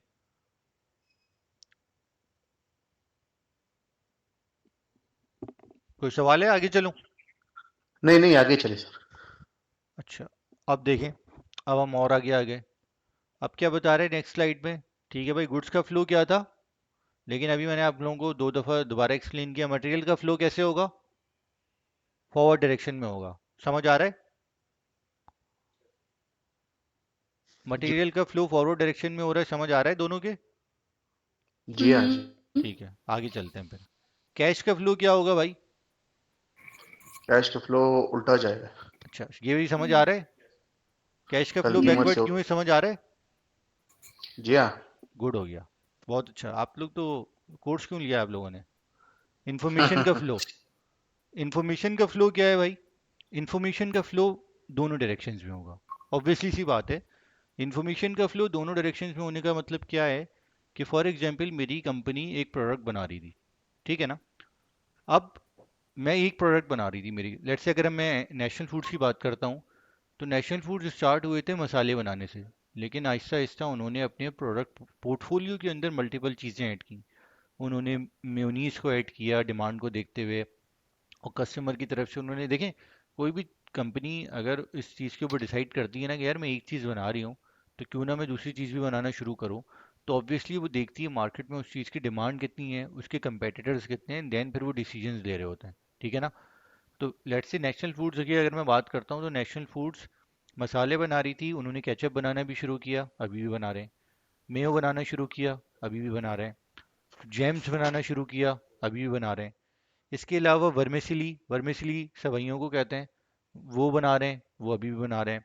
इसके अलावा अगर मैं पिकल की बात करूं, अचार की बात करूं, अभी भी बना रहे हैं। इसके अलावा अगर मैं उनकी प्रोडक्ट्स की बात करूं, चिली गार्लिक बना रहे हैं वो, ठीक है, केचप का एक वेरिएंट है। इसके अलावा अगर मैं बात करूं कस्टर्ड्स की, बना रहे हैं, डेजर्ट्स में कस्टर्ड बना रहे हैं। इसके अलावा जेलीज बना रहे हैं। इसके अलावा दो ऐसी चीज़ें थी जो इन्होंने बनाना शुरू की थी, उनमें एक प्रोडक्ट आपकी थी स्नैक्स। जिस तरीके से आपके लेज वगैरह होते हैं ना, लेज हैं, स्लेंटी हैं, इस तरह के, वो इन्होंने बनाना शुरू किए थे। पूरा प्लांट सेटअप किया था, अनफॉर्चुनेटली वो नहीं चल सका, तो वो उन्होंने अपनी प्रोडक्शन उसकी बंद कर दी। ठीक है। इसके अलावा जिस तरह हम टैंग, टैंग हम सब ने कहीं ना कहीं देखा होगा, टैंग या नींबू पानी, जिस तरह वो एक पाउडर आता है, ठीक है, फ्लेवर्ड पाउडर आता है जिसको हम वो पानी के अंदर मिक्स करके वो बना रहे होते हैं, तो वो भी इन्होंने बनाना शुरू किया था, लेकिन वो भी इन्होंने डिसकंटिन्यू कर दिया। ठीक है। तो देखें, एक कंपनी के पास जैसे ये इन्फॉर्मेशन जाना शुरू हुई ना कि यार ये चीज़ें हम क्यों नहीं बना रहे, लेट्स से हम बना सकते हैं, तो इन्फॉर्मेशन का फ्लो कहाँ से आया होगा? कहीं ना कहीं मार्केट से, कंज्यूमर से, उस साइड से आया होगा, रिसर्च हुई होगी। और फिर उस चीज़ को बनाने के लिए जो फ्लो होगा कि भाई ठीक है, मैं एक नई चीज़ अपने पोर्टफोलियो में ऐड कर रहा हूँ, तो उस चीज़ को बनाने के लिए मुझे ये चाहिए, इंग्रेडिएंट्स चाहिए, ये रॉ मटेरियल चाहिए, ये जो है पैकेजिंग मटेरियल चाहिए, ठीक है, ये मुझे उसके लिए मशीन्स चाहिए होंगी, ठीक है, और उसके लिए मुझे उस मशीन को ऑपरेट करने के लिए ऑपरेटर्स चाहिए होंगे। उस प्रोडक्ट को अगर मैंने अपने वेयर हाउस में रखना है, तो उसके लिए मुझे वेयर हाउस की अगर कोई स्पेसिफिक रिक्वायरमेंट है, मुझे वो चाहिए होगा। ठीक है, तो ये सारी चीज़ें मुझे चाहिए होंगी, एंड देन फिर डिसीजन लिया जाता है कि हाँ भाई हम इसको ऐड कर सकते हैं या नहीं। ठीक है। तो इसीलिए जो फ्लो है वो दोनों तरफ दिखाया हुआ है। इस ये बात अगर आप लोगों की समझ आ गई है तो मुझे बता दें, मैं आगे चलता हूँ फिर। जी आगे है समझ। अच्छा, ये यहाँ पे एक आ रहा है, आपको एक नज़र आ रहा है। अब आपको यहाँ पे कुछ एरोज नज़र आ रहे हैं, कुछ लेफ्ट साइड की तरफ आते हुए नज़र आ रहे हैं, और कुछ राइट साइड की तरफ जाते हुए नज़र आ रहे हैं। देखिए वही है जो अभी हम डिस्कस कर चुके हैं, कि मेरे पास बीच में बिजनेस आ रहा है, एक बिजनेस है और उसका एक कस्टमर है, फॉर एग्जाम्पल सप्लायर है। अगर आप यहाँ पे देखते हैं कि कस्टमर की तरफ से इंफॉर्मेशन का फ्लो हो रहा है बिजनेस को, और वो होते हुए जा रहा है सप्लायर को। मैं सप्लायर को यानी मैं फ्लो जाने का मतलब ये है कि सप्लायर के थ्रू वो मुझे रॉ मटेरियल और सारी चीज़ें मैं बाई कर रहा हूँ, और जब वो चीज़ें तैयार हो रही होंगी, तो वो उनका, आप देख सकते हैं कि गुड्स और सर्विसेज का फ्लो आपको ऊपर जो एरोज नज़र आ रहे हैं उसमें जाता हुआ नज़र आ रहा है कस्टमर की तरफ। ठीक है। अब मैं आता हूँ नेक्स्ट स्लाइड के ऊपर। सप्लाई चेन मैनेजमेंट डिफिकल्ट क्यों है? ठीक है। यहाँ पे आप कुछ चीज़ें लिखी हुई हैं। डिफरेंट फैसिलिटीज में have different conflicting objectives. Suppliers want manufacturer to commit themselves to purchasing large quantities in stable volume with flexible delivery date. ठीक है। Manufacturer want large production runs. Warehouses and distribution center want to reduce inventory. Reduction in inventory level increase transportation cost.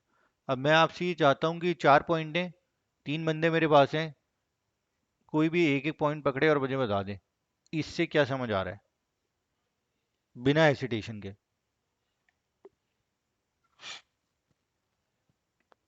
आपको आवाज़ आ रही है मेरी? जी हाँ। हाँ बताइए। आमिर साहब आपसे शुरू करते हैं सर। जी हाँ, पहला तो ये सप्लायर तो ये चाहता है कि इसके पास जितना भी ये रॉ मटेरियल वगैरह है, मैन्युफैक्चरर चाहे वो उसको चाहिए सब कुछ खरीद ले मुझसे, ताकि जो उसको वॉल्यूम है वो ज़्यादा रहे।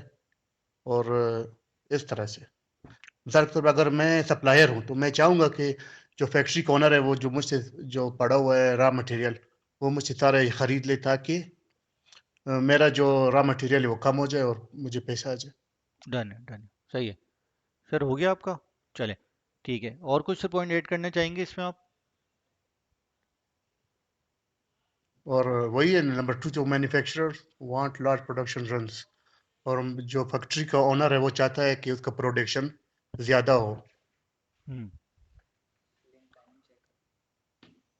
और सेल्स और डिस्ट्रीब्यूशन का है, उनके पास जो इन्वेंट्री पड़ी होती है वेयर हाउस में, हम्म। वो चाहते हैं कि इनको निकाल ले, एंड कंज्यूमर तक पहुंचा।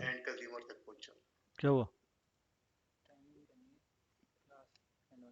अ, अच्छा अच्छा, मेरे साथ काम ये करें सर, जो है ना दूसरे लिंक शेयर किए। अच्छा, ग्रुप वहाँ पे आप लोगों के साथ एक दूसरा लिंक शेयर हुआ है, उसके थ्रू हाँ, ज्वाइन हो जाएं, क्योंकि इसके खत पे आप दोनों जो फिर हम ठीक है। Okay okay. हाँ, तो जरा ज्वाइन कर लें दोनों। हटो।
हो गया।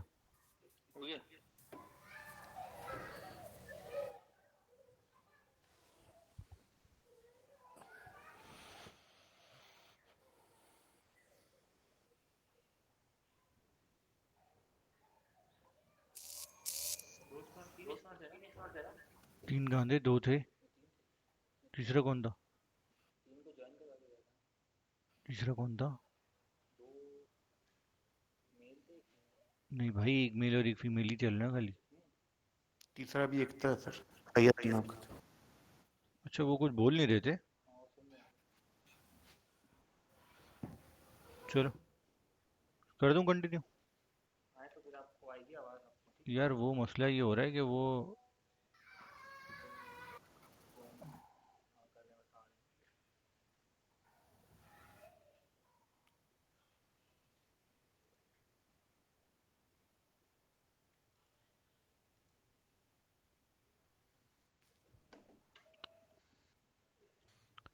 लास्ट में ये राइट से क्यों आ रहा है? कर सकता है, अगर रट सकता है तो ठीक, वरना जाने देना। चलो जाने दो, जाने दो। अच्छा ठीक है, सही है। अच्छा हरीम और आमिर साहब, हम कंटिन्यू करते हैं यहाँ से। आप लोगों को आवाज़ आ रही है? मेरी स्क्रीन डिस्प्ले हो रही है? जी हाँ। ठीक है, सही है। अच्छा सर, आप अगर कोई पॉइंट ऐड करना चाह रहे हैं तो कर दें, देन फिर हरीम आप बताइएगा और मुबशिर फिर आप बताएं, फिर हम आगे इसको लेके चलते हैं। ठीक है। जी सर।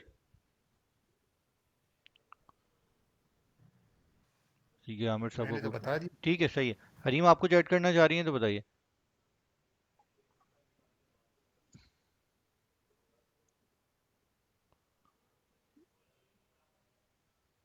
चलें, मुबशिर आप बता दें, हरीम से नहीं अवेलेबल। जी।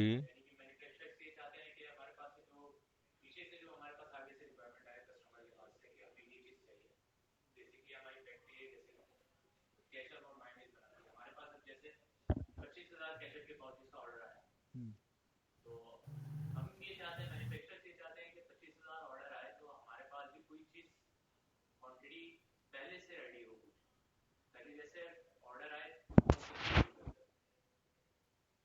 ओके, सही है। अच्छा देखिए यार, यहाँ पे जो पॉइंट्स लिखे हुए हैं ना, उसको ज़रा आप समझें बात को।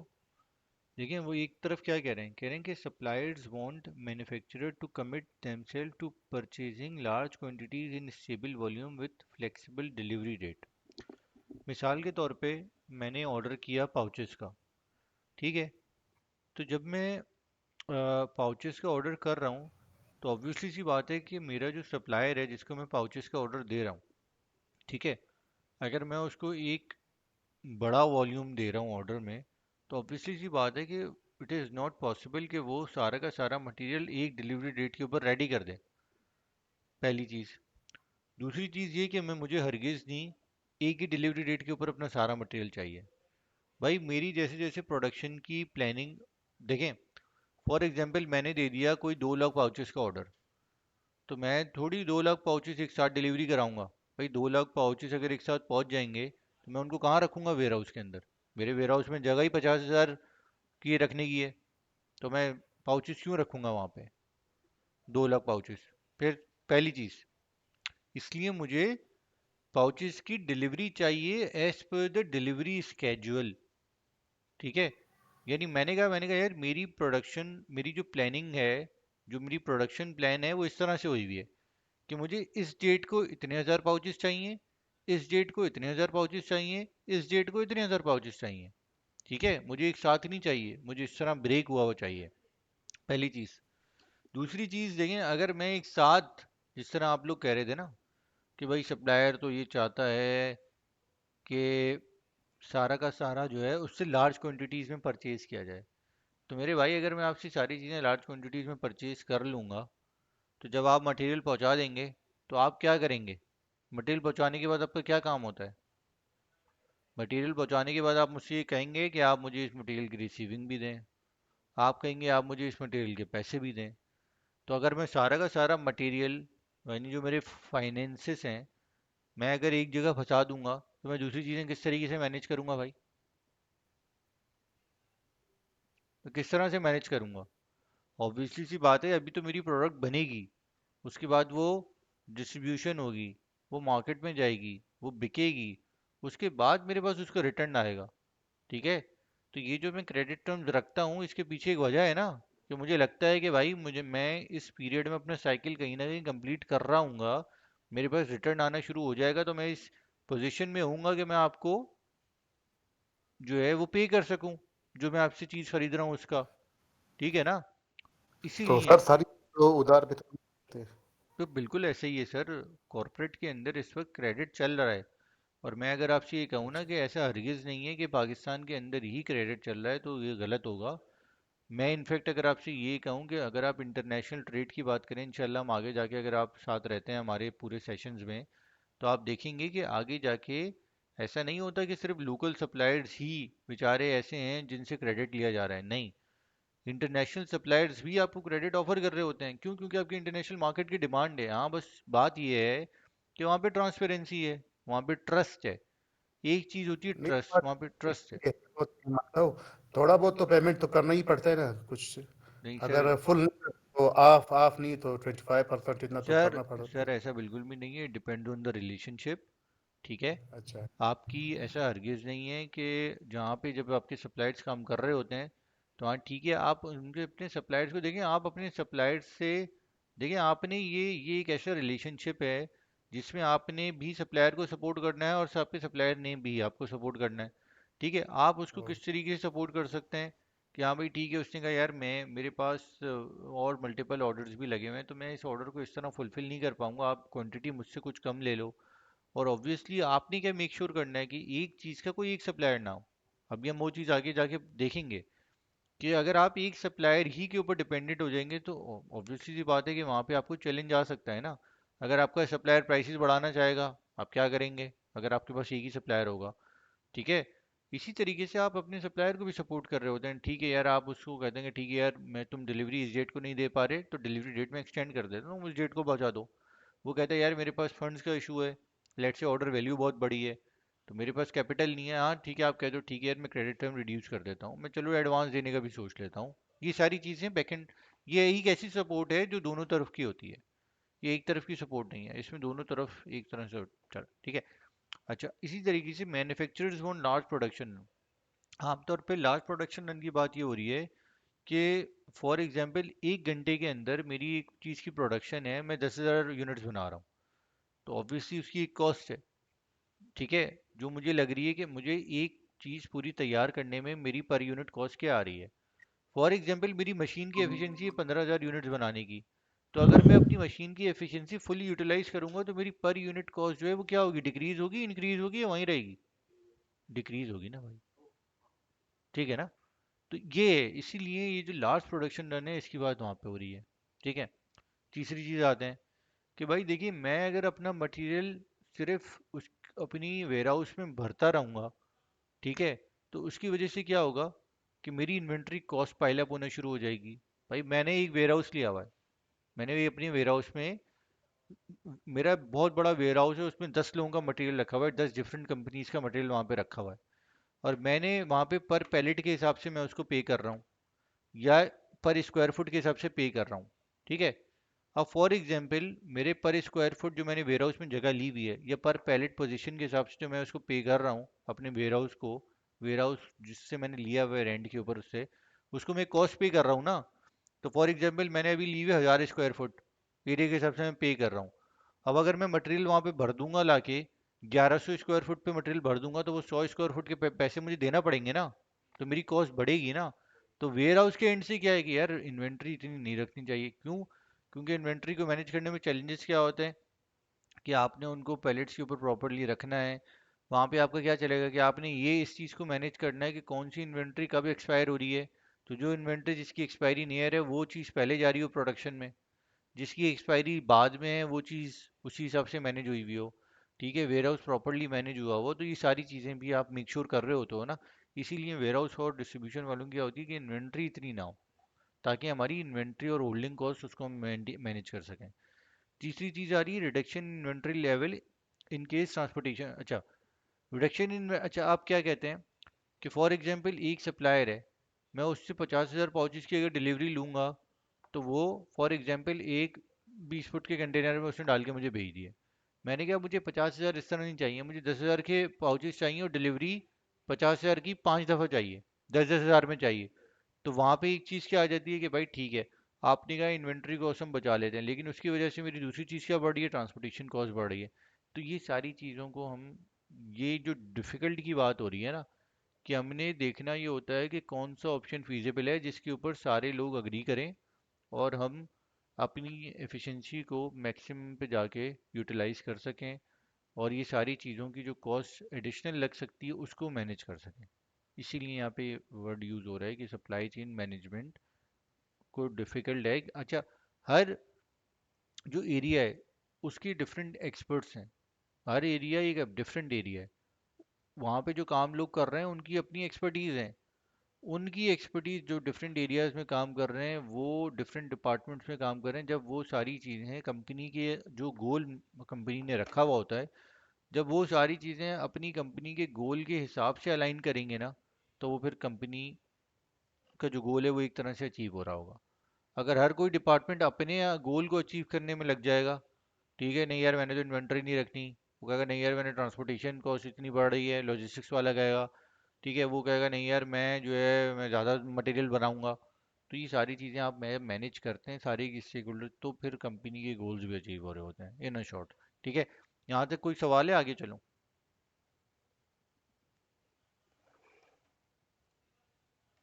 जी सर। Clear sir, clear. अच्छा सर, अब कंक्लूजन आ गया है। कंक्लूजन में क्या लिखा हुआ है कि सप्लाई चेन्स आज के दौर में, ये कह रही है स्लाइड, कि आज के दौर में कंपनीज compete नहीं कर रही हैं। हाँ, उनकी जो कंपनीज में कितना आपका एफिशिएंट सप्लाई चेन नेटवर्क काम कर रहा है, आजकल कंपटीशन उसके ऊपर हो गया है, ठीक है। इस चीज़ से आप अग्री करते हैं या नहीं करते?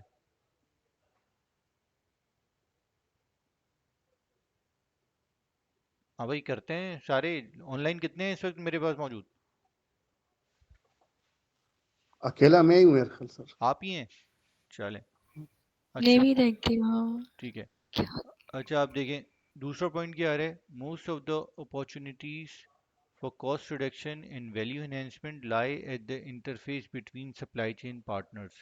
ठीक है, अब देखिए ये सप्लाई चेन के पार्टनर्स हैं, वेयर हाउसिंग है, लॉजिस्टिक्स है, प्रोक्योरमेंट है, फिर उसमें डायरेक्ट आ गई, इनडायरेक्ट आ गई, supply planning, demand planning, distribution, marketing, sales, ये सारे पार्टनर्स हैं।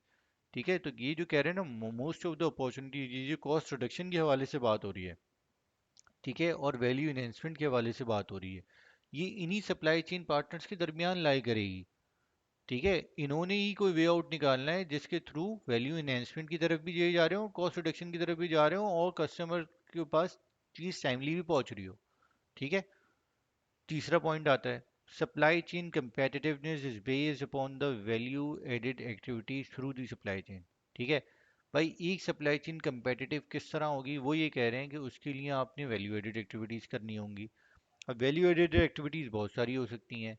ठीक है, अच्छा, उसको हम आगे डिस्कस कर रहे होंगे। और फिर इंटीग्रेशन की बात हो रही है, supply chain integration implies process integration, कि प्रोसेस आपस में किस तरीके से इंटीग्रेट हैं। ठीक है, जितने प्रोसेस बेहतर होंगे आपके, उतनी सप्लाई चेन आपकी एफिशिएंटली काम कर रही होगी। ठीक है, अब मैं आ रहा हूँ सर आगे। अब एक चीज़ आ रही है सप्लाई चेन में जो काफ़ी इंपॉर्टेंट है, जिसकी मैं अभी डिस्कशन कर चुका हूँ, वो है परचेजिंग। ठीक है, सामने आ रही है परचेजिंग की डेफिनेशन, और मेरे पास तीन लोग मौजूद हैं, अब वो मुझे बताएंगे परचेजिंग से क्या मुराद है। आमिर साहब, आप ही से शुरू करते हैं सर। सर परचेजिंग से मुराद ये है, फॉर एग्जांपल जैसे आपने मिसाल दिया टोमेटो केचप, ठीक है ना, रॉ मटेरियल खरीदना है उसके लिए, जैसे पाउचेज हो गया, टमाटर हो गए, दूसरे इंग्रेडिएंट्स हो गए, ठीक है ना, ये डायरेक्ट मटेरियल में आते हैं, ये भी परचेजिंग है। इनडायरेक्ट जैसे आपने कहा था कि एक मशीनरी में कोई खराबी आई, कोई पुर्जा चेंज करना है या कोई नया मशीनरी खरीदना है, ये इनडायरेक्ट उसमें आता है। बिल्कुल सही है, बिल्कुल सही है, गुड है सर, ठीक है ना? सही है। तो हरीम, आप कुछ ऐड करना चाहेंगी? डायरेक्ट वो मटेरियल तो जो हम अपने हाथ से बनाते हैं और कंपनी या सप्लाई करते हैं फैक्ट्रीज वगैरह को, उसे कहते हैं। और जो इनडायरेक्ट होती है, आई थिंक वो किसी जैसे दुकान से या किसी चीज़ से खरीदने के लिए या उसको बनाकर सप्लाई करने के लिए कहते हैं उसको। डन है। जी भाई, आप भी बता ऐसे दें। ही है। डन है, डन है, कोई मसला नहीं है। हाँ, अच्छा देखें, मैं चलने देखें, देखें, देखिए परचेजिंग भी कह रहे होते हैं, प्रोक्योरमेंट भी कह रहे होते हैं।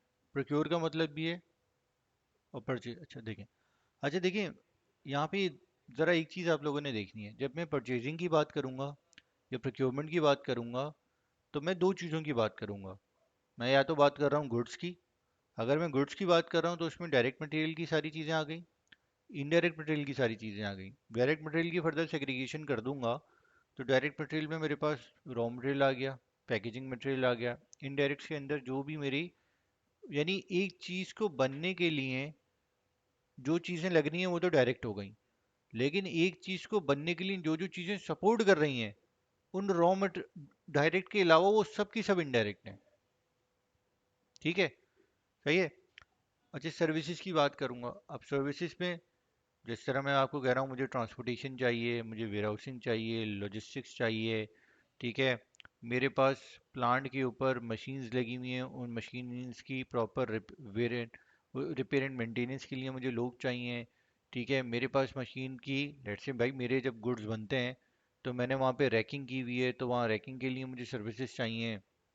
फॉर एग्जांपल, मेरे पास प्लांट के ऊपर एक एलिवेटर लगा हुआ है, जिसके थ्रू मैं अपने मटेरियल की मूवमेंट करता हूँ, from ground floor to first floor and first floor to second floor. ठीक है, हैवी मटेरियल है, उसकी मूवमेंट के लिए मेरे पास वहाँ पे, अगर आप सबने देखा होगा, जैसे सैक बैग्स होते हैं ना, जो बोरे होते हैं, उसके अंदर मटेरियल होता है। तो मटेरियल की अगर मुझे मूवमेंट करानी होती है तो मुझे हैंड पहले ट्रॉलीज चाहिए, फोक लिफ्टर ट्रक्स चाहिए, ये सारी चीज़ें मुझे चाहिए ना मटेरियल की मूवमेंट के लिए, वो सब सर्विसेज के स्कोप में आता है। ठीक है, जेनसेट्स की सर्विसेज चाहिए, और भी मल्टीपल सर्विसेज होती हैं जो मैं ले रहा होता हूँ। तो उन सर्विसेज को लेना या गुड्स को लेना, ठीक है, लेना किस तरह लेना, to support the various activities of an organization at the best possible cost and from reliable suppliers, ये है जिसको यहाँ पे बात कर रहे हैं। ठीक है, कि आपने क्या लेना है, कि आप यार कॉस्ट में भी आपने एक चीज़ को एक चीज़ के मल्टीपल सर्विस प्रोवाइडर्स हो सकते हैं, एक गुड्स मल्टीपल लोग प्रोवाइड कर सकते हैं। लेकिन आपने जब गुड्स लेना है उनसे, तो आपने जो है वो ये देखना है कि यार आपकी प्रोडक्ट की क्वालिटी आपको क्या मिल रही है, सर्विस लेवल क्या मिल रहा है, आपको कॉस्ट क्या मिल रही है, आपको जो है वो एक सर्विस जिस टाइम पे चाहिए वो मिल रही है या नहीं, आपको गुड्स की डिलीवरी जिस डेट पे चाहिए मिल रही है या नहीं। ये सारे एस्पेक्ट्स हैं जो आपने देखने होते हैं। मटेरियल रिजेक्शंस के हवाले से आप देख रहे हैं कि भाई मटेरियल रिजेक्शन किस कौन सा सप्लायर से मैं जब गुड्स लेता हूँ मटेरियल रिजेक्शन का क्राइटेरिया क्या है, मैं कौन से वेंडर से जब कोई सर्विसेज अवेल करता हूँ तो कितनी दफ़ा ऐसा होता है कि सर्विसेज लेने के बाद उसकी सर्विसेज में मुझे चैलेंज होता हो। ये सारी चीज़ें मुझे देखना है। ये सब आ रहा होता है परचेजिंग प्रोक्योरमेंट में। ठीक है, कोई सवाल है किसी का?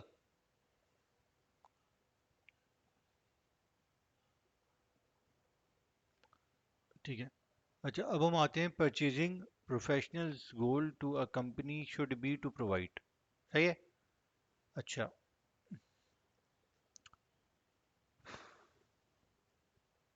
अच्छा देखिए, एक बीइंग अ प्रोक्योरमेंट प्रोफेशनल क्या क्या चीज़ें आपको करनी चाहिए वो यहाँ पे लिखी हुई हैं। भाई आपने क्या, सबसे पहली क्या चीज़ आ गई कि आपने रिसर्च करनी है और फाइंड करना है सोर्सेस। यानी एक जो प्रोडक्ट है वो कितने मल्टीपल सोर्सेस से आप कंपनी के लिए अरेंज कर सकते हैं। ठीक है, ये बहुत ज़रूरी है। कम्युनिकेशन यहाँ पे आ रही होगी। ठीक है। अच्छा, जब आप मल्टीपल सोर्सेज फाइंड करेंगे तो ऑब्वियसली सी आप ये देखेंगे कि भाई कौन सा सप्लायर है जो आपको प्राइसेस अच्छी दे रहा होगा।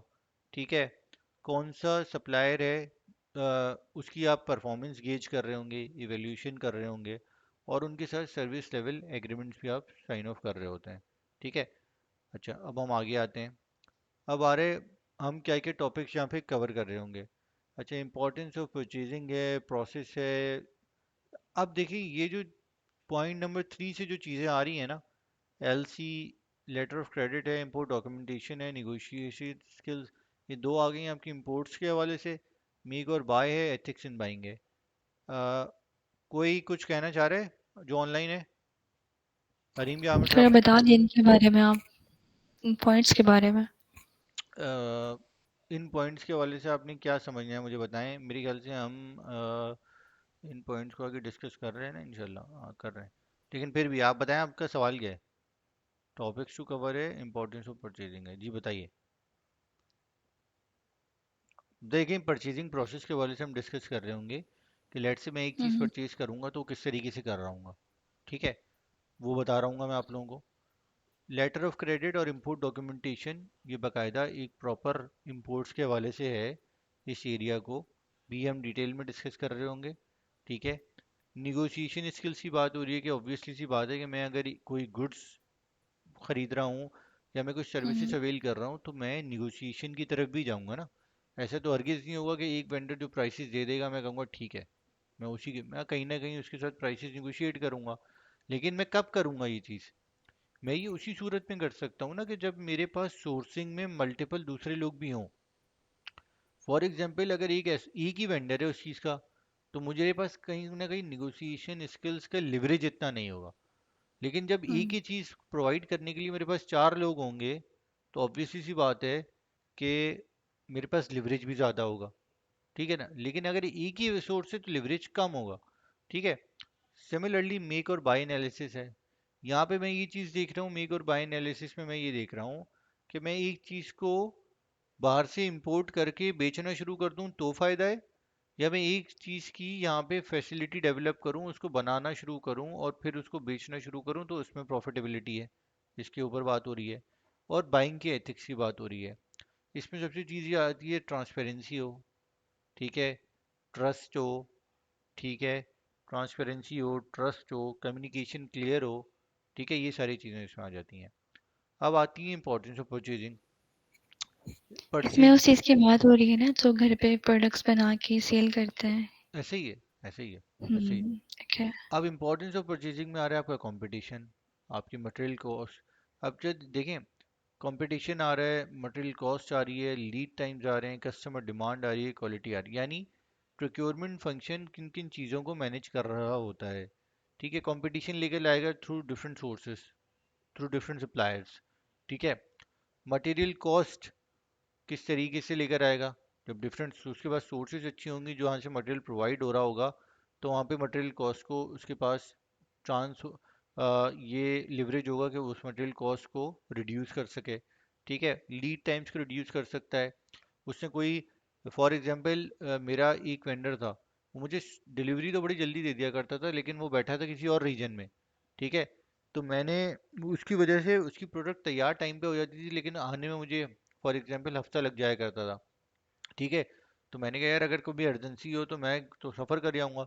तो मैंने यहाँ पे एक कोई सोर्स डेवलप कर ली कि यार ठीक है, ये वेंडर अच्छा है जो मुझे यहाँ से कराची से ही मिल गया, जो मेरी जो है जिसका एमओक्यू भी कम है।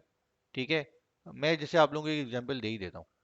एक एग्जांपल है, जैसे हम लोग जो है आप समझ लें जो पीपी बैग्स होते हैं ना, पीपी बैग समझते हैं आमिर साहब? कॉल में नहीं है। अच्छा चलें ठीक है। जैसे टिकटॉक पे आजकल बहुत से चल रहे हैं लोग ना, खुद घर प्रोडक्ट बनाते हैं, क्वालिटी कस्टमर की डिमांड होती है। जैसे झुमके वगैरह आजकल बहुत से टिकटॉक पे ऐसे खुद लोग घर हाँ, मटेरियल बना के सेल करते हैं और ऐसे फिर ही है, ऐसे ही ये है, लोग सर्विस करवाते हैं, सेंड कर देते ऐसे ही हैं। है, ऐसे ही ऐसे है, ही है। ऐसे। कस्टमर डिमांड है, क्वालिटी है, असल में ये सारी चीज़ें कहीं ना कहीं प्रोक्योरमेंट से लिंक हो रही होती हैं। ठीक है, because they are the ones who are responsible for managing all the goods and services. ठीक है, whether it is direct, indirect और एनी अदर सर्विसेज। ठीक है, तो they are actually the ones जिसके पास हम्म जो ये सारी चीज़ें मैनेज कर रहे होते हैं। तो इसीलिए पूरी कंपनी देखें, जो एक सप्लाई चेन प्रोफेशनल्स होते हैं या प्रोक्योरमेंट डिपार्टमेंट होता है, वो बिल्कुल ऐसा ही है कि फॉर एग्जांपल आप ये समझें कि जो कंपनी के जो ओनर्स हैं, वो हम्म उन्होंने अपना एक तरह से वॉलेट दे दिया है अपनी कंपनी के प्रोक्योरमेंट डिपार्टमेंट को।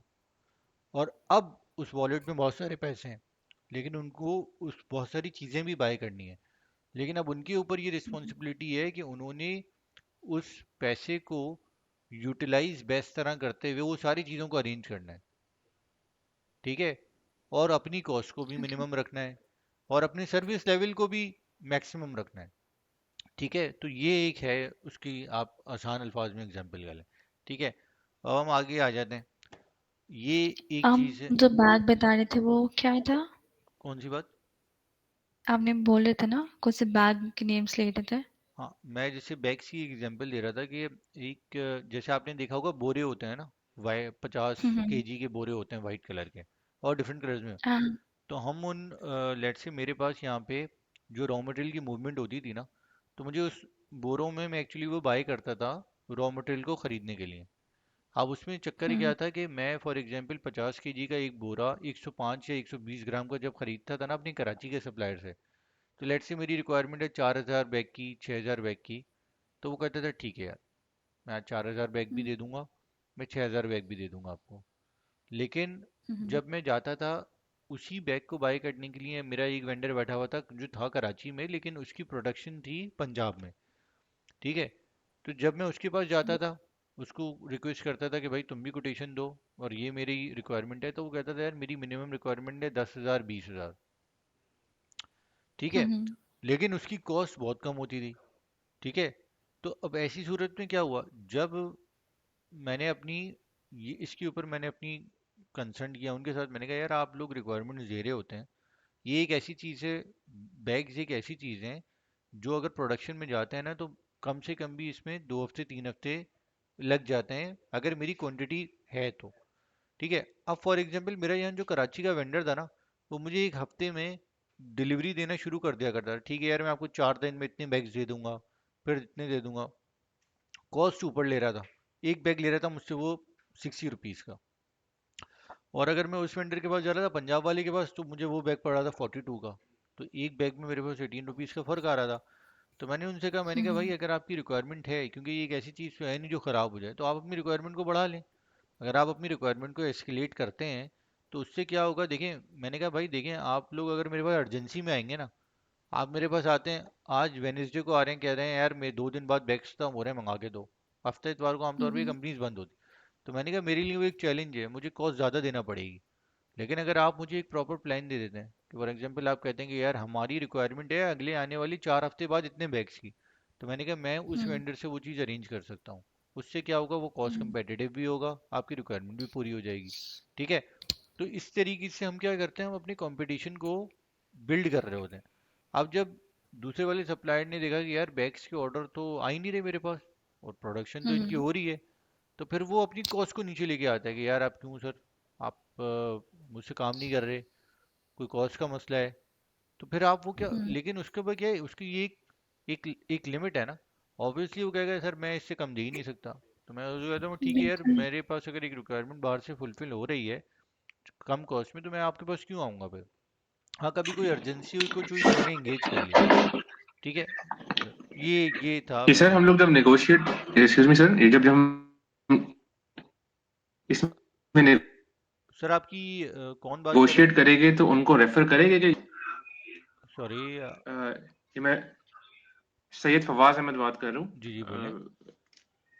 हाँ, मैं ये कह रहा हूँ कि जब हम जो ये सप्लायर से जब ये कहेंगे कि आप अपने रेट्स कम कोट करें, तो हम नेगोशिएट करते हुए दूसरे वेंडर्स को रेफरेंस देंगे। अच्छा, चलें। अच्छा मुझे, आई एम सॉरी, आप असल में मुझे पता नहीं था आपने भी ज्वाइन किया हुआ है। आप अगर थोड़ा सा एक अपना हाँ, वो मेरा, इंट्रोडक्शन इंट्रोडक्शन दे देना, तो मैं जी, इसको फिर आपको माइक्रो इसको जवाब दे देता हूँ जी। जी, माइक्रोफोन का थोड़ा प्रॉब्लम हो रहा था मेरा, कोई अभी वो बात नहीं, ठीक कोई हो बात नहीं, गया। आप बस अपने थोड़ा सा जी, इंट्रोडक्शन दे देना, मैं फिर आपको इसका आंसर कर देता हूँ।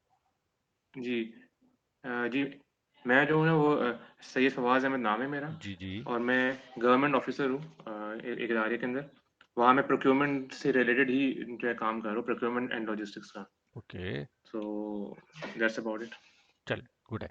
अच्छा देखिए यार, हम जब भी लेट से मैं आपको यहाँ पे बताता हूँ कि मेरे पास लेट से एक चीज़ है, मैं उन 3 सप्लायर्स को मैंने उनसे रिक्वेस्ट की, कोटेशन की, और मेरे पास जब उनकी कॉस्ट आ गई और मैंने बाकी सारे पैरामीटर्स देख लिए, लीड टाइम्स देख लिए, पेमेंट टर्म्स देख ली, ठीक है, और कॉस्ट चेक कर ली, उनकी वारंटी के हवाले से क्लॉजेस देख ली, ये सारी चीज़ें जब मैंने देख ली, तो देखें अगर एक वेंडर है ना जिसकी कॉस्ट कम है, ठीक है, और एक वेंडर है जिसकी कॉस्ट ज़्यादा है, तो अगर वो मेरे पास उनकी कॉल आती है, यार हमने कोटेशन दी थी, क्या हुआ उसका, ठीक है, और मैं कहता हूँ कि नहीं यार मेरे पास आपकी कॉस्ट आई है, तो मैं उनको जनरल बात करूँगा।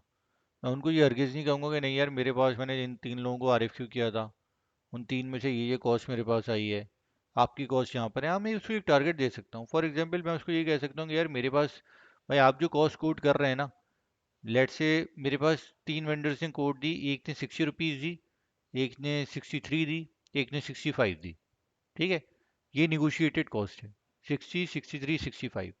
तो 65 वाले की अगर कॉल आती है कि सर जो है क्या है, तो मैं उसको ये कहूँगा यार आपकी कॉस्ट ज़्यादा है, आप अपनी कॉस्ट को, आप जो मुझे कॉस्ट कोट कर रहे हो, मेरे पास जो लोएस्ट को कॉस्ट आई हुई है, आपकी कॉस्ट उससे 10% ज़्यादा है, तो आप कम से कम उसको अगर 12% कम करते हैं तो मैं सोच सकता हूँ। तो मैं उसको इस तरीके से काउंटर करूँगा, ना कि मैं उसको एक स्ट्रेट फॉरवर्ड नंबर बता दूँ। ठीक है। तो मैं क्या कोशिश करूँगा कि मैंने उसको एक एग्जैक्ट नंबर भी नहीं देना है, ठीक है, और मैं अपनी जो लोएस्ट कॉस्ट आई उससे नीचे लेके उसको पिच करूँगा, देखने के लिए कि हो सकता है वो उसको उसको मीट कर दे। ठीक है। तो हम कहीं ना कहीं इस तरीके से इस चीज़ को एक तरह से टैकल कर रहे होते हैं। सही है। ठीक है, सही है। ठीक है सर। अच्छा, अब हम नेक्स्ट स्लाइड पे आते हैं अपनी। अब ये एक आप लोगों के सामने एक पाई चार्ट आपको नज़र आ रहा है, इसको एक दफ़ा देख लें फिर हम आगे चलते हैं।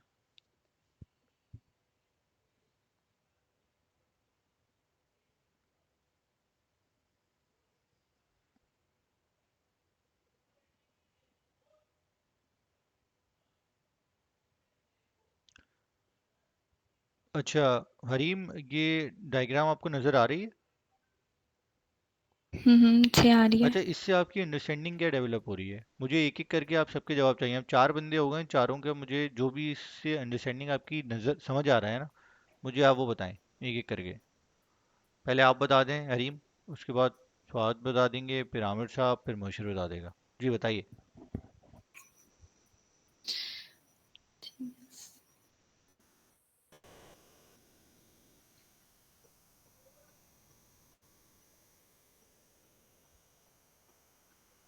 पहले वो बता दे फिर मैं बता देती हूँ। कोई बात नहीं। शायद आप बताना चाहेंगे इसमें कुछ? जी, इस पाई चार्ट से जो जो जो इंडिकेट हो रहा है वो ये हो रहा है कि कंपनी जो है ना मोस्ट लाइकली ग्रो कर रही है समवॉट की, जिसकी वजह से उसकी लेबर कॉस्ट जो है ना वो रिड्यूस हो गई है। ठीक है, फॉर एग्जांपल उसने जो है ना वो डिजिटलाइजेशन कर ली, जिस बेस पे उसने लेबर को जो है ना कट डाउन कर दिया है। ठीक है, तो मे बी उसका जो है ना वो उसकी जो अब कॉस्ट आ रही है वो उसकी मटेरियल पे जो है ना कॉस्ट ज़्यादा आ रही है। ये पॉसिबिलिटी हो सकती है। ओके, सही है। ठीक है। ठीक है, मुबशिर आप बताना चाहेंगे कुछ? चले। अच्छा देखिए, ये बिल्कुल ऐसा ही है। कहीं ना कहीं असल में देखें, 1979 है और 2004 है, और अभी हम बैठे हैं 2024 में, जो कि ख़त्म पे। तो एक्चुअली हुआ ये, जो भी टेक्नोलॉजिकल एडवांसमेंट हुई होगी, उसकी वजह से कहीं ना कहीं मशीन्स जो होंगी वो यानी फॉर एग्जांपल ये एक कंपनी हम पकड़ते हैं, वो बना वही चीज़ रही है जो पहले भी रही थी, लेकिन अब उसने मशीन्स वो इंस्टॉल की होंगी जो एफिशिएंट होंगी। ठीक है, तो जहाँ पे बहुत सारा काम मैनुअल हो रहा होगा, अब वो उन्होंने ऑटोमेट कर दिया होगा। ठीक है, तो लेबर कॉस्ट में रिडक्शन एक ये हमें समझ आ रही है। लेकिन असल चीज़ है कि bought out material components etcetera. तो यानी अगर आप ये देखें कि जहाँ पे वो जो पहले जो कंपनी थी, वो जाहिर सी बात है कि देखें ले जो आपका ये जो ब्लू लाइट ब्लू एरिया है ना, मटेरियल और कंपोनेंट्स वाला, ये क्यों बढ़ा है? क्योंकि पहले बहुत सारा काम मैनुअल हो रहा था, तो कॉस्ट डिवाइड हुई हुई थी लेबर में, और जो भी कंपोनेंट से मटेरियल बाय हो रहा था उसके अंदर। लेकिन जब टेक्नोलॉजिकल एडवांसमेंट आई, तो उसकी वजह से क्या हुआ, अब वो कॉस्ट लेबर पे तो वो कॉस्ट कम हो गई, क्योंकि अब मशीन्स ऑटोमेशन पे चले गए आप, तो आपकी लेबर तो कॉस्ट तो नीचे गई। लेकिन ऑब्वियसली सी बात है, अब क्योंकि उसकी जगह मशीन्स ने ले लिए, तो अब मशीन्स को बाय करने की, उनके स्पेयर पार्ट्स को बाय करने की, उनकी रिपेयर एंड मेंटेनेंस की, कहीं ना कहीं वहाँ पे वो कॉस्ट इसीलिए इंक्रीज आपको नज़र आ रही है। ठीक है, सही है। चलें, अब हम आगे आते हैं। हाँ समझ गई। जिसका कोई सवाल हो यार उसी वक्त बता दें, ठीक है, रोक के। अब आपको ये स्क्रीन नज़र आ रही है सामने, यहाँ पे जो अभी मैंने थोड़ी देर पहले डिस्कस किया था, फिर मैं रुक गया था। एक तरफ है सिंगल सोर्सिंग, दूसरी तरफ है मल्टी सोर्सिंग। एक तरफ उसके एडवांटेजेस हैं, दूसरी तरफ उसके डिसएडवांटेजेस हैं। अब जल्दी से मुझे बता दे कौन कौन क्या क्या बता रहा है। स्टार्ट करेंगे सिंगल सोर्सिंग के एडवांटेजेस और डिसएडवांटेजेस से।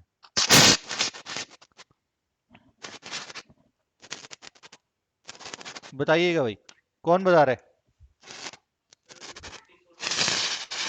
सिंगल सोर्सिंग, पहले सिंगल सोर्सिंग फिर मल्टी सोर्सिंग।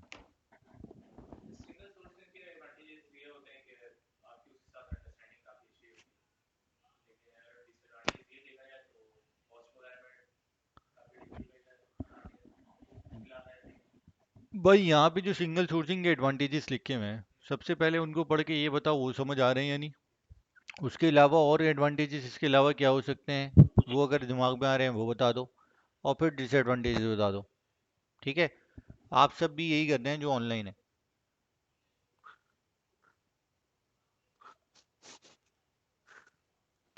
अच्छा, मुझे लग रहा है ये सेशन 9 बजे से एक्सटेंड होगा, कोई मसला तो नहीं है आप लोगों में से किसी को भी?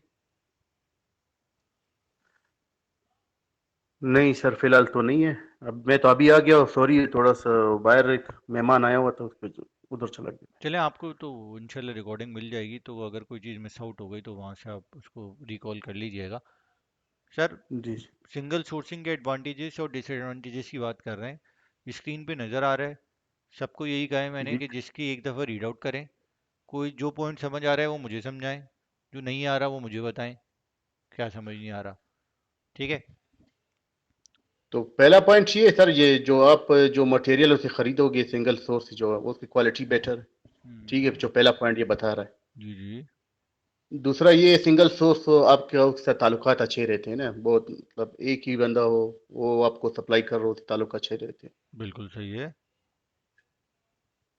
और जो आप उस पर बहुत ज़्यादा डिपेंड करते हो ना, क्योंकि वो सिंगल सोर्स है, तो वो हो सकता है आपके लिए ज़्यादा एफर्ट करें, आप भी ज़्यादा कमिटेड हो उसको, मे बी, ये इस तरह से। ठीक है सर, बिल्कुल सही है। और बेटर कम्युनिकेशन, क्योंकि आपका उससे ताल्लुक बहुत पुराना होता है, तो बातों को समझना समझाना वो आसान पड़ता है। जो आपकी डिमांड होती है, डिमांड वगैरह वो उसको पता होता है कि जो फॉर एग्जांपल मैन्युफैक्चरर है, उसकी डिमांड क्या है क्या नहीं है। अच्छा मुझे ये बताएं, मोर स्केल इकोनॉमीज से क्या मुराद है? स्केल इकोनॉमीज, ये हम्म। जो कॉस्ट इफेक्टिवनेस। ठीक है। ओके ठीक है, गुड हो गया। सही है फयाज साहब, आप बताएं सर, अब आपकी बारी है।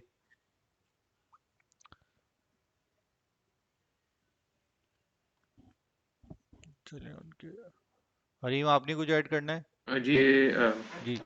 हाँ जी फयाज साहब बताइएगा सर। सिंगल सोर्सिंग में ऑब्वियसली ये जो एडवांटेजेस लग रहे हैं, बाकी ये है कि ऑब्वियसली एट टाइम्स हम जो है ना वो स्विच करते रहे कि लाइक सिंगल सोर्सिंग से और जो है ना ये मल्टी सोर्सिंग से, दोनों में शायद स्विच होगा to to find the best break even point हम। ठीक है, हरीम कुछ ऐड करना है?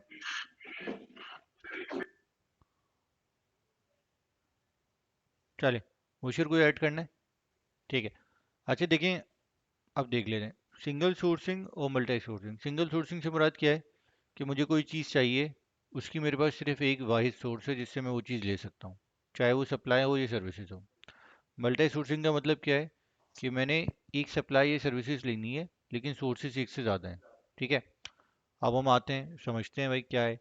अगर मैं दोनों के एडवांटेजेस को देखता हूँ, एक तरफ लिखा हुआ है कि potentially better quality because more H Q A possibilities. ठीक है। यानी इसका मतलब क्या है, यानी मैं ये कह रहा हूँ कि भाई अगर मैं सप्लायर क्वालिटी एश्योरेंस की बात करूँ, तो यानी क्योंकि वो एक ही सप्लायर है ना जिससे मैं काम कर रहा हूँ, तो वो एक चीज़ को मेक श्योर कर रहा होगा कि वो क्वालिटी मुझे वो प्रोवाइड करे जो मेरी रिक्वायर्ड है। ठीक है। रिलेशनशिप स्ट्रॉन्ग क्यों हो रहा होगा? जाहिर सी बात है, एक ही सप्लायर होगा जिससे मैं कोऑर्डिनेट कर रहा हूँ। Greater dependency encourages more commitment and effort. हाँ ठीक है, ग्रेटर डिपेंडेंसी है, क्यों ग्रेटर क्या, पूरी की पूरी डिपेंडेंसी एक ही सप्लायर के ऊपर है, लेकिन जहाँ पे वो उसको ड्राइव करेगा सप्लायर को कमिटमेंट के लिए या एफर्ट्स लगाने के लिए, वहाँ वो मेरी चीज़ वो मेरे लिए ख़तरा भी बनेगी। कि अगर मेरी डिपेंडेंसी एक ही सप्लायर के ऊपर है और किसी भी मेरे पास उस सप्लायर से मेरे relationship because of any reason ख़राब होते हैं, लेट से वो मुझे टाइम पे मटेरियल नहीं दे पाता जिसकी वजह से, या उसको पेमेंट टाइम पे नहीं मिलती जिसकी वजह से, या उसको रॉ मटेरियल टाइम पे नहीं मिल पाता तो वो मुझे प्रोडक्ट टाइम पे अवेलेबल नहीं कर पाता, तो उसकी वजह से ये ग्रेटर डिपेंडेंसी मेरे लिए अलार्मिंग सिचुएशन भी है। ठीक है। बेटर कम्युनिकेशन, ठीक है सही है, एक सप्लायर है तो वो जो मैं उससे अपनी सारा जो भी प्लान्स हैं शेयर कर रहा हूँगा और वो मुझे अपने प्लान्स बता रहा होगा कि वो उस रिक्वायरमेंट को फुलफिल कर सकता है या नहीं। ठीक है। फिर आ रहा है सर मोर स्केल इकोनॉमीज, क्योंकि एक सप्लायर को पता है कि यार एनएफएल का जितना भी, एक कंपनी है उसका जितना भी मटेरियल है वो मेरे पास ही आना है तैयार होने के लिए, या मुंजी से ख़रीदा जाना है। तो उसको ये पता है कि उसको जब वो कंटिन्यूसली काम कर रहा होगा तो उसको ये पता लग चुका होगा कि यार किस क्वार्टर में, किस मंथ में, किस पीरियड में इनकी डिमांड कहाँ पे जाती है, तो वो उसी हिसाब से उस चीज़ को मैनेज कर रहा होगा, प्रोडक्शन कर रहा होगा। तो स्केल इकोनॉमीज पे जब काम करेगा तो वो कमर्शियली उसकी कॉस्ट को, जिस तरह हम बात कर रहे थे कि एक मशीन का आउटपुट है 20,000 यूनिट बनाने का, लेकिन अगर मैं, मेरे पास ऑर्डर ही 10,000 का है तो उसकी कहीं ना कहीं एफिशिएंसी हर्ट होगी। लेकिन अगर मैं अपनी उस मशीन की एफिशिएंसी को पूरा मैक्सिमम पे यूटिलाइज कर सकूंगा, तो मेरी पर यूनिट के ऊपर जो कॉस्ट है वो क्या हो जाएगी, रिड्यूस हो जाएगी। यहाँ पे वो बात लिखी हुई है। हायर कॉन्फिडेंशियलिटी, जाहिर सी बात है कि जो भी डिस्कशन हो रहा होगा वो एक उससे हो रहा होगा, तो वहाँ पे कॉन्फिडेंशियलिटी का फैक्टर आ रहा होगा कि मैं अपनी सारी चीज़ें एक ही वेंडर से शेयर कर रहा हूँ। ठीक है। अगर मैं आता हूँ मल्टी सोर्सिंग में, वहाँ पे क्या लिखा हुआ है कि purchaser can drive price down by compare, जो हम बात कर रहे थे कि जब मैं बिडिंग कराऊंगा या टेंडरिंग कराऊंगा तो वहाँ मेरे पास ये मुझे वो चीज़ अलाउ करेगी कि मैं उन तीनों वेंडर से जब प्राइसेस आ जाएंगी तो मैं अगर जिस भी वेंडर के साथ काम करना चाह रहा हूँ मैं उसकी प्राइसेस को नीचे लेके आ सकता हूँ। लेट्स से मैं एक वेंडर से काम करना चाह रहा हूँ, ठीक है, लेकिन उसकी प्राइसेस ऊपर है, तो मैं उसकी प्राइसेस को नीचे लेके आ सकता हूँ उस लेबर को यूज़ करते हुए। दूसरी तरफ मैं क्या कह रहा हूँ, can switch sources in case of supply failure. जाहिर सी बात है एक वेंडर से एक ही सब एक चीज़ प्रोवाइड करने वाले 3 लोग हैं, तो अगर मैंने एक चीज़ को बंदे को परचेज ऑर्डर इशू किया है और वो टाइमली मुझे वो चीज़ नहीं दे पा रहा, तो मैं मेरे पास मुझे ये अलाउ कर रहा है कि मैं दूसरे सप्लायर पे स्विच कर सकता हूँ। ठीक है। तीसरी चीज़ आ रही है wide sources of knowledge and expertise to tap. अच्छा। अच्छा, जब मेरे पास एक सप्लायर्स का पूल होगा, तो ऑब्वियसली सी बात है हर सप्लायर की एक्सपर्टीज अलग है, उसकी सोर्सिंग अलग है, तो मैं कहीं ना कहीं उससे भी अपने आप को बेनिफिट ले सकता हूँ। ठीक है। डिसएडवांटेजेस की बात करूँ सिंगल सोर्सिंग में, क्या लिखे मैं कि more vulnerable to disruption if a failure to supply occur. वही जो मैं बात कर रहा था कि अगर सप्लाई में किसी भी किस्म का मसला आता है, कोई इशू आता है सप्लायर एंड पे, तो कहीं ना कहीं मेरे पास मेरी पूरी जो प्लानिंग है, जो प्रोडक्शन है, जो मैंने टारगेट सेट किए हुए हैं, वो कहीं ना कहीं बुरी तरह हिट होंगे। ठीक है। Individual supplier more affected by volume fluctuation. ठीक है। एक ही सप्लायर होगा तो जाहिर सी बात है कि वो कहीं ना कहीं वॉल्यूम फ्लक्चुएशन की जो बात हो रही है वो भी हो सकती है। यानी फॉर एग्जांपल एक सप्लायर को मैं मेरे पास एक ही सप्लायर काम कर रहा है, तो लेट से मैंने उसको दिया पहले 1 लाख पाउचेस का ऑर्डर। अब इस दफ़ा मेरी सेल्स, मैंने जब देखा मेरी डिमांड, टीम ने फोरकास्ट किया, उन्होंने कहा यार हमारी जो डिमांड है प्रोडक्ट की वो नीचे जा रही है। जब मैं अब दूसरी दफ़ा ऑर्डर देने गया तो मैंने कहा यार मैं तो 80,000 पाउचेस बनवाऊंगा। भाई मेरी डिमांड कम हो गई तो मैं भाई 1 लाख थोड़ी बनाऊंगा। आप तुम अगर 1 लाख बना के बैठ गए मैं तुमसे थोड़ी दूंगा। ये चीज़ है। ठीक है। सप्लायर कोई आया क्या? आप तीनों ऑनलाइन है ना अभी? जी हाँ। जी जी। सर। अच्छा। अच्छा, फिर एक चीज़ आ रही है, supplier might exert upward pressure on prices if no alternative supplier is available। जो हम बात कर रहे थे कि जब एक ही सप्लायर है, ठीक है, और उसको पता है यार मैं ही तो हूँ जो सारी चीज़ें प्रोवाइड कर रहा हूँ, तो वो कहीं ना कहीं बोलेगा भाई इन्फ्लेशन हो गई, भाई मैं जहाँ से रॉ मटेरियल ले रहा हूँ वो मुझे महंगा मिल रहा है, भाई इंपोर्ट के ऊपर ड्यूटी स्ट्रक्चर बढ़ गया है, ठीक है, भाई फ्यूल एंड मेंटेनेंस की कॉस्ट बढ़ गई है, भाई इलेक्ट्रिसिटी बढ़ा दी, गवर्नमेंट ने टैक्सेस बढ़ा दिए, वो 10 तरह की चीज़ें आपसे कहेगा कि यार भाई प्राइसेस बढ़ाओ, ये चीज़ मैं अब इतने में नहीं अब इतने में दूंगा। वहाँ पे आपके पास लिवरेज नहीं होगा। एक ही सप्लाई। 1 मिनट दीजिएगा। हेलो। हेलो। अच्छा, ठीक है। सही है। अच्छा, अगर मैं मल्टी सोर्सिंग की डिसएडवांटेजेस की बात करूँ, वहाँ पे क्या लिखा हुआ है, difficult to encourage commitment by supplier. Obviously सी बात है कि जब मैं एक चीज़ की कोटेशन 3 लोगों से ले रहा हूँ, तो मैं वहाँ पे कमिट नहीं कर सकता कि मैं किस सप्लायर को ऑर्डर प्लेस कराऊंगा। ठीक है। एक मिनट। हेलो। हेलो। नहीं नहीं, मैं भी क्लास में ही हूँ, तकरीबन आधे घंटे तक आऊँगा। ठीक है।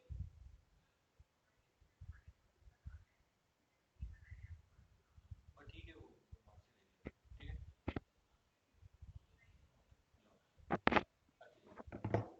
तो ठीक है sir. Difficult to encourage commitment by supplier, यानी मैं किसी भी, जब मेरे पास मल्टीपल सोर्सिंग होगी तो ऑब्वियसली मैं कैसे कमिट कर सकता हूँ कि मैं किस सप्लायर को कौन सा ऑर्डर प्लेस कर रहा हूँ। इट डिपेंड्स कि वो मुझे टर्म्स क्या ऑफर कर रहा है, पेमेंट टर्म्स क्या ऑफर कर रहा है, लीड टाइम्स क्या ऑफर कर रहा है, क्वालिटी ऑफर क्या कर रहा है, प्राइसेस ऑफर क्या कर रहा है, 10 चीज़ें डिपेंड करेंगी ऑर्डर लेने के लिए। Less easy to develop effective SQA, क्योंकि भाई मेरे पास मल्टीपल सप्लायर्स होंगे, तो इट इज़ नॉट नेसेसरी कि मेरे पास अगर एक चीज़ के 3 सप्लायर्स हैं तो तीनों मुझे सेम क्वालिटी प्रोवाइड करें, तो क्वालिटी एश्योरेंस कहीं ना कहीं इफेक्ट करेगी। More effort needed to, obviously सी बात है कि जब मेरे पास मल्टीपल सप्लायर्स का पूल होगा तो हर सप्लायर से मैं सेम लेवल पे जाके कम्युनिकेशन नहीं कर सकता। मैं किसी से कम्युनिकेट करूंगा, किसी से नहीं कर रहा हूँ। ठीक है। Supplier less likely to invest in new processes. For example एक सप्लायर है, अच्छा आप, जाहिर सी बात है कि जब मल्टीपल सप्लायर्स होंगे तो यहाँ पे क्या होता है कि जब आपके पास एक आप कोई एक ऐसी चीज़, लेट से जनरल सप्लायर्स हैं, अब जनरल सप्लायर्स का काम क्या होता है कि कोई रिक्वायरमेंट आई, मार्केट गए, चीज़ उठाई, रेडीमेड चीज़ होती है ज़्यादा, और अपने प्रॉफिट मार्जिन बिल्ड किए और वो भेज दिए। तो इस तरह के जो सप्लायर्स जो इस तरह के मॉडल पे काम कर रहे होते हैं, वो कहीं ना कहीं प्रोसेसेस की में अपना पैसा इन्वेस्ट नहीं करते। ठीक है। वो कोई उसके लिए सिस्टम खड़ा नहीं करेंगे, क्यों? क्योंकि वो उस साइड पे ही नहीं है। उन्होंने मार्केट से जाके वो चीज़ उठानी है, अपना प्रॉफिट मार्जिन बिल्ड करने है और आपको भेज देनी है। ठीक है। More difficult to obtain scale economies, वही वाली बात आ गई कि वहाँ पे उनके पास पता ही नहीं होता कि सामने वाले की रिक्वायरमेंट कितनी आएगी या ऑर्डर कितना आएगा। तो इसलिए वो स्केल इकोनॉमीज पे काम नहीं कर सकते। ठीक है, कोई सवाल है किसी का? किसी का कोई सवाल है?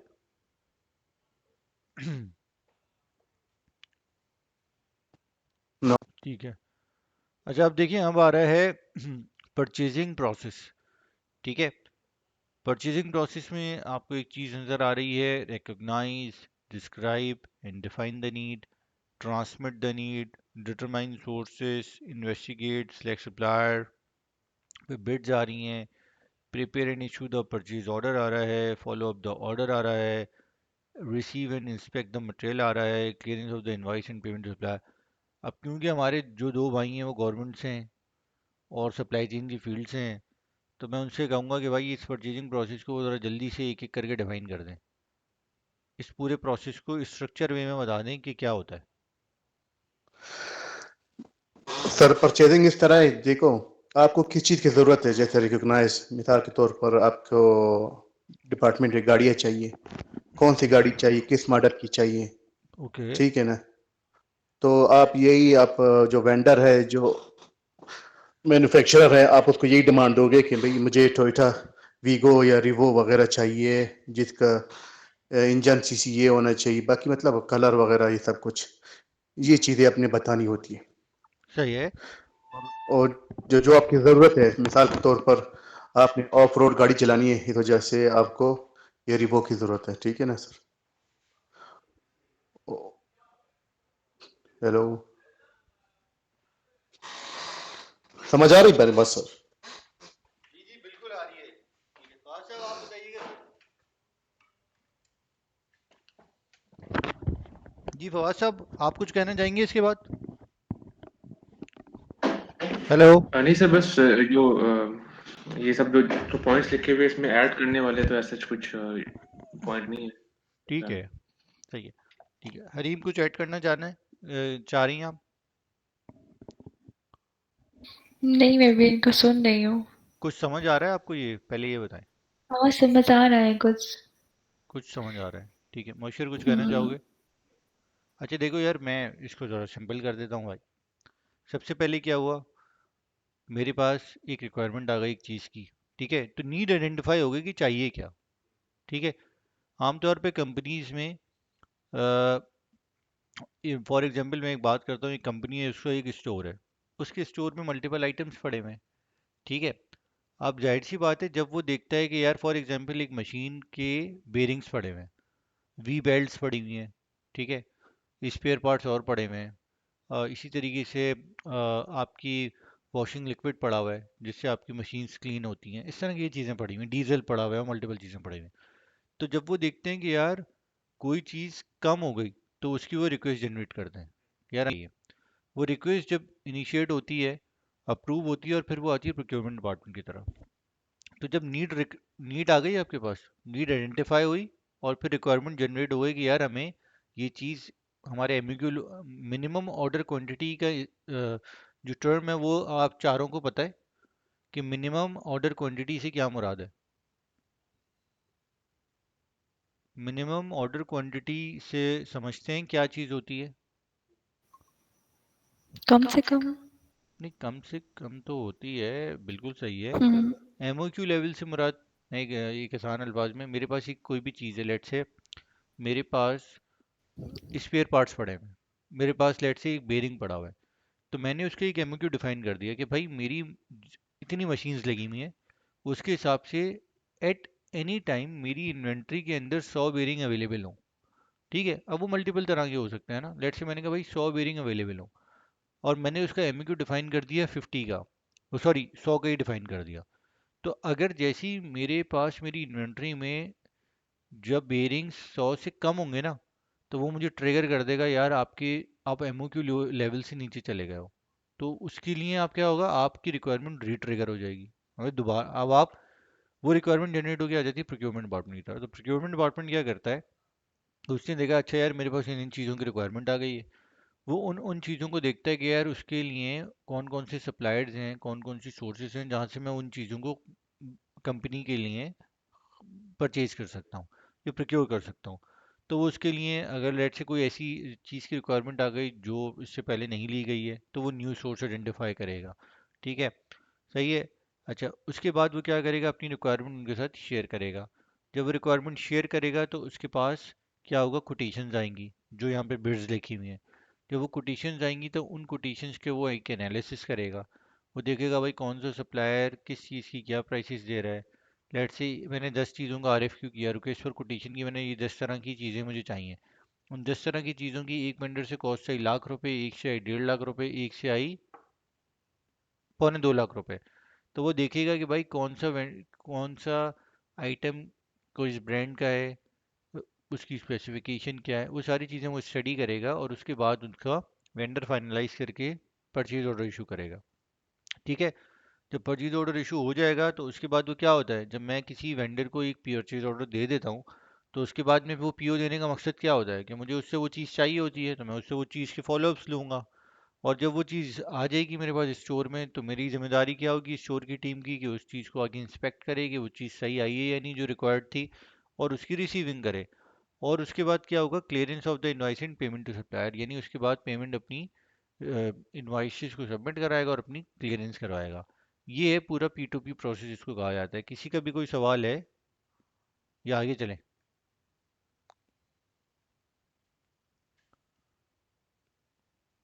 नहीं होगा सवाल कोई? अब यहाँ पे आ जाते हैं। यहाँ पे अगर आप देख सकते हैं वही एक फिगर नज़र आ रही है। वही मैंने जो आप लोगों से कहा था, आपने एरोस का ख्याल रखना है कौन से कहाँ आ रहे हैं। अब आप लोगों ने भाई ये करना है कि मुझे ये बताएं कि ये जो सप्लायर परचेजिंग फंक्शन और इंटरनल ऑपरेशन आ रहा है, और इसकी जो एक डायग्राम आपको नज़र आ रही है, ये आप लोगों में से किस किस की समझ आ रही है, मुझे ज़रा ये बता दें।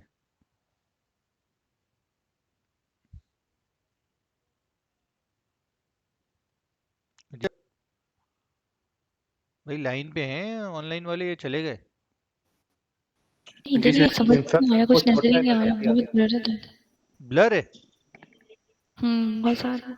अच्छा एक मिनट, मैं ज़रा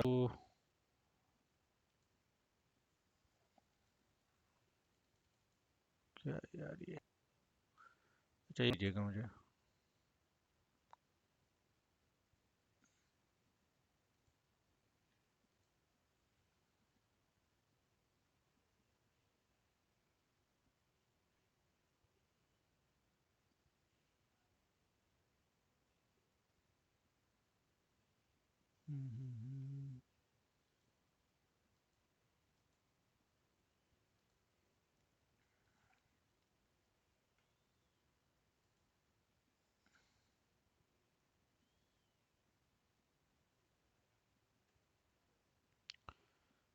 यार ये स्लाइड जो है ना ये,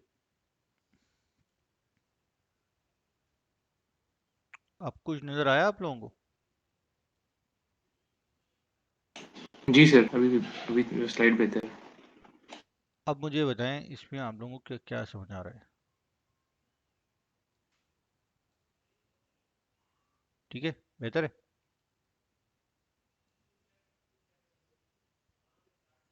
बताइए भाई,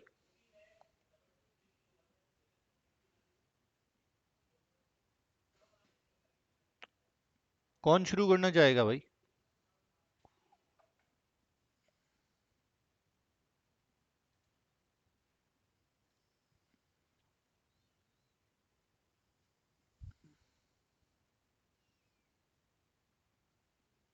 भाई कोई ऑनलाइन है या सारे चले गए स्लाइड देख के? नहीं सर, हम हैं ऑनलाइन। बताएं भाई। अच्छा, ये इतना विजिबल सही है या और जूम इन करूं? सर ठीक है यार। चलो। अच्छा देखो यार, समझ आ रहा है तो भी बता दो, नहीं आ रहा तो भी बता दो, ताकि टाइम बचे सबका।